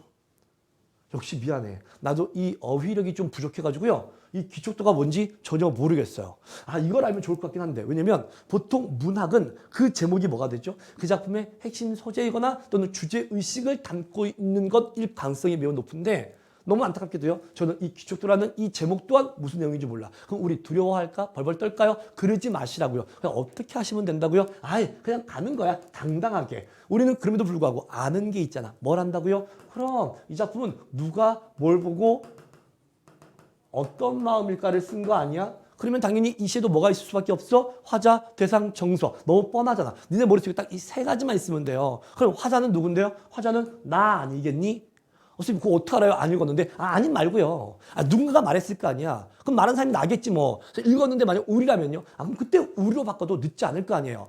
만약에 신경숙의 엄마를 부탁해처럼 너로 시작하면요. 그럼 너로 바꾸세요. 뭐가 문제가 됩니까? 그렇죠? 그냥 나겠죠 뭐. 대상은요. 안타깝게도 아마 이게 대상일 것 같은데. 왜? 아무것도 모르지만 이게 제목이니까. 그런데 이것도 잘 모르겠어요. 그럼 왜 놔두세요 그냥. 그럼 정서는 결국 이거 하려고 하는 거니까 됐다. 안타깝지만 여기서 우리가 얻을 수 있는 정보는 뭐밖에 없다. 화자가 나일 거야 라는 것밖에 없네요. 그러면 어떻게 하자고요? 당당하게 가라고요. 갑시다. 첫 번째. 먼저 이렇게 누가 있을 거라고요? 화자가 있겠죠 뭐. 그 화자가 뭐라고 말을 하고 있습니까? 이렇게 말을 합니다. 눈물 아롱아롱이라고 했어요. 뭐 한다고? 눈물이라고요. 그럼 잠깐 여기서 이 눈물이 시각인데요. 눈물은 언제 흘리나요? 눈물이 흘리는 건 슬플 때 좋습니다. 그런데 이렇게 한번 물어볼까? 눈물은 슬플 때만 흘리나? 다시 우리는 지금 눈물이 아롱아롱 거린다고 했는데 이때 눈물이 슬픔이라고 단정할 수 있나? 그런 걸 비약이라고 하는 거야. 우리가 지양해야 될 가치예요. 그러니까 우리는 논리적으로 그것이 합당히 그러할 수밖에 없다. 그 길로 갈 수밖에 없다고 생각해야 되는데 그냥 딱 무언가를 보고 이거야? 라고 하는 우리 도그마라고 하는 것은 무비판적 수용. 됐어요. 그냥 아무 생각 없이 마구마구 받아들이는 것. 이 문제거든요. 아니죠. 우리 내 얘기를 꼭 빌리지 않아도요. 우리 이렇게 할까요? 연안박지원이라는 사람이 이런 말을 해. 연안박지원이 인간은 감정이 극에 달하면 눈물을 흘린다고 했습니다. 즉 희노애락 애오욕이 극에 달하면 눈물을 흘리는데 그거 맞지 않습니까? 우리 너무 기뻐도 눈물 나고요. 너무 억울해도 눈물 나잖아. 여러분들 집에서 혹시 우리 부모님께서 나는 공부 열심히 했는데 너 왜 공부 안 해? 성적이 이게 뭐야? 라고 하면 너무 억울하잖아. 그때 억울할 때 뭐예요? 눈물 막 흘리잖아요. 그게 슬픔의 눈물이 아니잖아. 그럼 억울하고 분노한 눈물이잖아. 그러면 뭔가 기뻐도 눈물을 흘릴 거고요. 뭔가 분노하거나 뭔가 슬퍼도 슬픔을 썼잖아. 뭔가 억울한 것도 되죠. 그러니까 아직은 이 중에 무엇인지 아무것도 알 수는 없는 거잖아. 그렇지? 근데 봐봐. 얘가 눈물인데 눈물이 아롱아롱 거린대요. 이제 이런 걸 우리는 개념으로서 음성상징어, 의태어라고 하는 거죠. 배우시면 돼요. 지금은 우리 그런 거 배울 거니까 걱정하지 마시고 들어오시면 돼. 따라오시면 돼. 이거를 뭐라고 한다고? 음성상징어라고 하는데 눈물이 아롱아롱 거리는 건 눈물이 마구마구 쏟아지는 모습 맞아? 지금 혹시 고개 끄덕였나요? 안 된다고 생각하셔야 된다고. 아니죠. 아롱아롱이라고 하는 것은 눈에 눈물이 뭐 하는 것? 맺혀 있는 것. 방울방울 맺혀 있는 걸 아롱아롱이라고 하잖아. 그러면 이렇게 되네. 1행에서 우리가 알 수 있는 건 뭐냐면 선생님 지금 이 시에서 화자라는 사람은요. 눈에 눈물이 맺혀 있어요. 됐어? 눈에 눈물이 맺혀 있어요. 라는 순간 내 머릿속에 딱 한 글자 뭐가 떠올라야 된다고요? 제가 말씀드렸죠? 왜 그렇지? 갑니다. 화자는요 지금 눈에 눈물이 맺혀 있습니다. 그런데 왜 그렇죠? 갑니다. 피리 불고 가시님 끝났습니다. 님이 뭐 했대요? 님이 갔대요. 뭐 했다고? 님이 갔대요. 님이 갔다는 건 내 옆을 뭐 했다는 거야? 벗어났다는 거니까 이 내 옆을 벗어난 걸 두 글자로 뭐라고 한다? 그럼요. 이별이라고 하죠. 그럼 이별 때문에 흘리는 눈물이라면 기쁨의 눈물이겠네. 아싸 새로운 시작. 에이, 그럴 수 없지, 그치? 물론 그럴 수도 있지만 상황에 따라 2년, 3년 읽으면 그럴 수 없다는 걸 알 수 있거든요. 미안해요, 여러분들. 지금은 시간의 관계상 제가 빨리빨리 나가야 되니까. 예를 들면 이게 2년인데 2년이 이렇게 돼 있어. 신이나 삼아줄 걸 슬픈 사연에 뭐 나왔다고? 슬픈 사연에 됐죠? 올로리 아로새긴 육날 메뚜리 은장도 푸른 날로 인양 배워서 부질없는 이 머리털 엮어드릴 걸 그거 할 걸 그럴 걸이라는 건 후회잖아. 그러니까 당연히 우리는 뭐로 읽을 수밖에 없다. 그러네. 지금 화자는 눈에 눈물이 맺혀 있어요. 맞아? 그런데 이유는 뭐 때문에? 바로 님이 갔기 때문에. 그럼 이때의 눈물은 어떤 눈물일 수밖에 없다? 그러면 슬픔의 눈물일 수밖에 없는 거 맞아? 다시 제일 처음으로 내가 아까 신은 뭐 하는 거라고요? 정서를 다루는 거라고. 내가 지금 느낀 정서를 너희들과 뭐 하려고 하는 거라고? 공감하려고 하는 거라고. 됐어? 그럼 이 시의 정서가 나왔으니 이 시는 다 읽은 거예요. 이 시의 정서는 뭐죠? 그럼요. 이별의 슬픔 주제 끝. 되게 쉽죠. 너무 쉽죠. 예, 시는 이렇게 읽어내시면 끝나는 겁니다. 그럼 잠깐만 아직 좀 더 길고요. 시간 조금 더 있으니까. 근데 우리 쉬는 시간 없이 했기 때문에 제가 조금 10분 정도 10분 좀 일찍 끝내드릴게요. 조금만 더 가면 돼. 10분만 더 가면 돼. 나봐봐. 그렇게 피리불가시님의 밟으신 길은요. 진달래 꽃비오는 서역 산만리래요. 이때 이제 우리가 배우는 개념어가 바로 이런 것들이야. 산만리? 산만리? 자, 문학에서 산만리, 거리감이 나왔네라고 하면요. 이때 거리감을 뭐라고 한다? 이런 것들을 열의 아홉은 심리적 거리감이라고 하는 거야. 왜요? 라고 한다면 봐봐. 지금 님과 이별했잖아. 난 님을 사랑하는데 님 슬픈데 님과 이별을 해. 그럼 그 님과 이별하는데 정신을 차려가지고요. 혼자 윽윽 울면서 잠깐 이제 너와 내가 이별을 할 거니까 나 마지막 부탁이 있어. 그래서 님이 마지막 부탁이니까 그래 뭔데 한번 해봐 그런 거예요. 그렇죠? 그래서 줄자를 가져와가지고 줄자 끝을 잡아달래. 그리고 둘둘둘둘둘 뺀 다음에 이제 나 그런 거야. 그리고 보니까 산말리 그리고 썼겠냐고. 아니 그럴 리가 없지. 그냥 뭐 한 거야. 그냥 산말린 거야. 그냥 되게 멀어. 뭐 이런 느낌인 거예요. 그렇죠? 근데 님이 어디로 갔다고? 서역으로 갔다고. 또 안타깝네. 어휘력이 부족해가지고요. 이 서역이라는 단어를 난 처음 봤어요. 그러면 어떻게 하면 된다고? 이렇게 하면 안 돼. 봐봐. 화자는 지금 이별로 인해 지금 슬픈 눈물이 맺혀 있거든요. 그런데 왜 이별했냐고요? 그건요. 님이 서역이라는 먼 곳으로 갔기 때문에요. 끝. 이거 아니냐고. 서역은 어딘데? 서역은 먼 곳이야. 어떤 먼 곳인데? 님이 나를 두고 떠나간 곳. 됐어? 이해됩니까? 그렇죠. 그 다음 갑니다. 흰 옷깃 나왔죠? 이 흰 옷깃 이런 것들을 뭐라고 하느냐? 상징이라고 해. 그리고 이런 상징을 관습적 상징이라고 해. 여러분들이 저한테 배울 것들은 바로 이런 개념들을 배우신다는 거예요. 그 다음에 흰 옷깃 여미여며 가옵시님의 또 같다고 말해주는데 친절하네요. 다시 오지 못하는 파촉산말리래. 다시 오지 못하는데 뭐야? 완전한 이별이네. 더 이상 재회의 가능성은 없네요. 그런데 어디 갔다고? 파촉산말리로 갔다고. 그러면 산말리 거리 똑같으니까 이것도 이거가 같은 곳인데 또 안타깝다. 뭐가 안타깝죠? 네, 안타깝기도요. 예.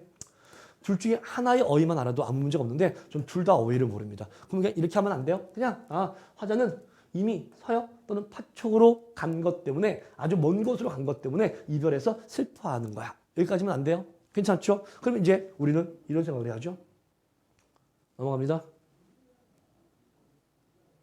네. 왜 이별했을까 합니다. 마지막 3년입니다. 초롱의 불빛 지친 밤하늘, 구비구비 의단물 무기 젖은 새나가 나왔죠. 무기 젖은 새니까 버드죠. 차마 아니 솟는가락 눈이 감겨서 제 피에 취한 새가 귀촉도 운다고 했어요. 뭐가 운다고요? 새가 귀촉도가 운다고요. 끝났네. 제목이 뭐라고? 귀촉도라고요. 이 말은 무슨 말인 거야? 귀촉도의 제목이 새라는 거예요. 됐죠? 그리고 뭐 했다고? 새가 귀촉도가 운다고 했죠. 우리 이런 걸 뭐라 부른다? 이런 걸 감정이입이라 부르죠. 이것도 개념으로 배우시면 되는 겁니다. 마지막 할게요. 그대가 누굽니까? 내가 임이잖아요. 뭐 했다고요? 하늘 끝 홀로 가시니만. 님이 어디로 갔다고? 하늘 끝으로 갔다고. 님이 하늘 끝으로 갔다는 건 님이 뭐 했다는 얘기예요? 그럼 죽었다는 얘기지. 됐네요. 왜 님은 다시 못 오죠? 죽었으니까요. 왜 흰옷을 입었죠? 죽었으니까. 그러면 서역과 파촉이 님이 간 곳이라며. 이곳은 어디여야 돼? 사람이 죽으면 가는 곳? 여러분들 마음대로 하세요. 만약 기독교를 믿는다라고 한다면 천국이 될 거고요. 불교를 믿는다라고 한다면 이건 극락세계, 서방 종토가 되죠. 네, 그래서 서역과 파촉이라고 하는 건 불교적 용어로서 서방 종토를 의미하는 겁니다. 됐어요? 그런데 아까 우리가 이게 불교, 서방 종토, 극락세계 그런 거 몰라도요. 그냥 어디라는 걸, 그냥 저승이라는 걸 알 수 있잖아요. 이해됐어? 시는 이렇게 읽어내시는 거야. 그래서 이게 여러분들 뭐라면 이게 여러분들의 시험범이라고 한다면 저는 당연히 이제 이 모든 것들의 표현법까지 모두 알려드리겠죠. 여러분들에게 다 알려드릴 거고요. 그리고 이것이 이별의 정한이라고 한다면 이제 이 이별의 정한과 같은 작품들을 언제부터 고전부터 쭉 끌어줄 거야. 갑니다. 첫 번째 고대가요의 황조가, 그다음 공무도화가, 그다음 정읍사, 그다음 고려가요의 가시리, 그다음 서경별곡 정지상의 송인, 그다음에 우리 조선시대의 황진이 시조, 그다음에 삼인곡 송민곡까지 해드릴 거고요. 하고요. 그 다음에 개화기로 넘어가서 민요 아리랑, 그리고 근대에 넘어가서 바로 지금처럼 김소월의, 이거 지금이 아니죠, 미안해.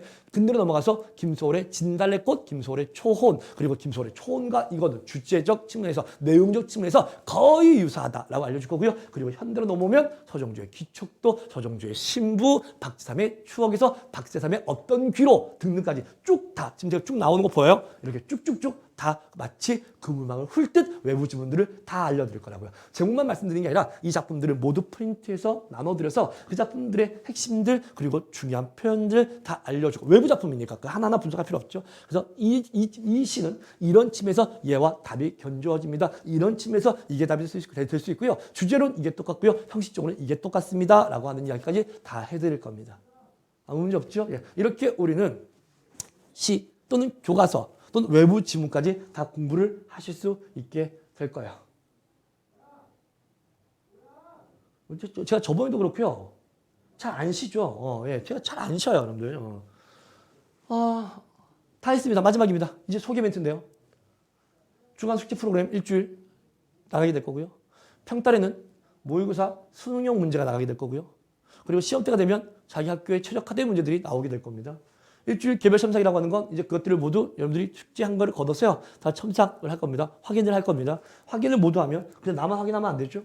그래서 그걸 뭐 할 거라고요? 그걸 학부모님들께 문자 메시지로 다 발송이 될 겁니다. 그래서 매주 수업 진도 현황 알려주고요. 숙제 테스트 점수, 모의고사 성적표 발송해 줄 거고요. 내신 복수 프로그램도 다 숙제로 나가게 될 겁니다. 어떻게요? 안 보이겠지만 이렇게요. 자, 이렇게 해서 보시면 뭐 나오죠? 네. 안녕하세요. 학원 국어 김태훈 선생님입니다. 오늘로 2주차 메시지를 보냅니다. 1교시에는 이렇게 배웠고요. 2교시에는 이렇게 배웠습니다. 이상입니다. 아직은 진도를 빨리 나가는 것보다 완전히 이해를 하면서 가는 것이 좋습니다. 쭉 한 다음에 숙제를 제출하였습니다. 수험상은 다음 주에 받게 됩니다. 테스트 총 10문제 중 10개를 맞았습니다. 항상 최선을 다해 가르치겠습니다. 라고 해서 제가 여기다 이렇게 우리 학부모님들께 메시지를 모두 보내드리게 될 거고요. 아마도 우리 선생님들 또는 상황에 따라서 우리 조교들이 아마 보내게 될 겁니다. 그렇게 하고 이 메시지를 받으신 다음에 이곳으로 만약 학부모님들께서 상담 내용이 있거나 꼭 궁금한 거 있으시면 그때 보내시면, 여기로 보내주시면 글로 할 수 있는 건 글로 해드리고요. 글로 안 되는 것들은 직접 전화를 드려서 소통할 수 있게끔 해드릴 겁니다. 요즘은 소통이 되게 중요하니까요. 그래서 최선을 다해 가르칠 거예요. 이런 표현이 좀 어떨지 모르겠습니다. 여러 학생분도 계시고요. 학부모님도 계시는데요. 저는 이 구리에서 성공할 거거든요. 지금 다른 데서 성공했어요. 다른 데서 성공했는데 전 구리에서 성공을 할 겁니다. 제가 구리까지 고1을 가르치러 온 만큼 이곳에 제가 1타가 되는 것이 당연한 거 아니겠습니까? 거꾸로 이야기할게요. 거꾸로 말씀드릴게요. 그래서 저는 그 어느 누구보다 타성에 젖지 않고요. 정말 매 수업을 진지하게 임해야 돼요. 성실하게 임할 수밖에 없죠. 이제 이 지역에서 시작하는 제가 이미 이 지역에 계신 분들과 똑같은 태도로 수업을 하면, 또는 제가 그렇게 대한다면 당연히 이 지역에 원래 있던 분들이 훨씬 더 유리할 수밖에 없죠. 죄송하지만 1년 안에 그 판도를 다 바꿀 겁니다. 저희 팀이 반드시 그렇게 할 거거든요. 믿어주시고요. 주변에 소개 좀 많이 해주시고요. 학생분들, 친구분들과 많이 수업 들어오시면 정말 열심히 잘 가르쳐 드릴게요. 긴 시간 대단히 고생 많으셨고요. 부디 우리 학생들 그리고 이 수업을 들으신 우리 학부모님들의 미래에 좋은 일이 있기를 제가 건투를 빌겠습니다. 자, 고맙습니다. 여기까지 하겠습니다.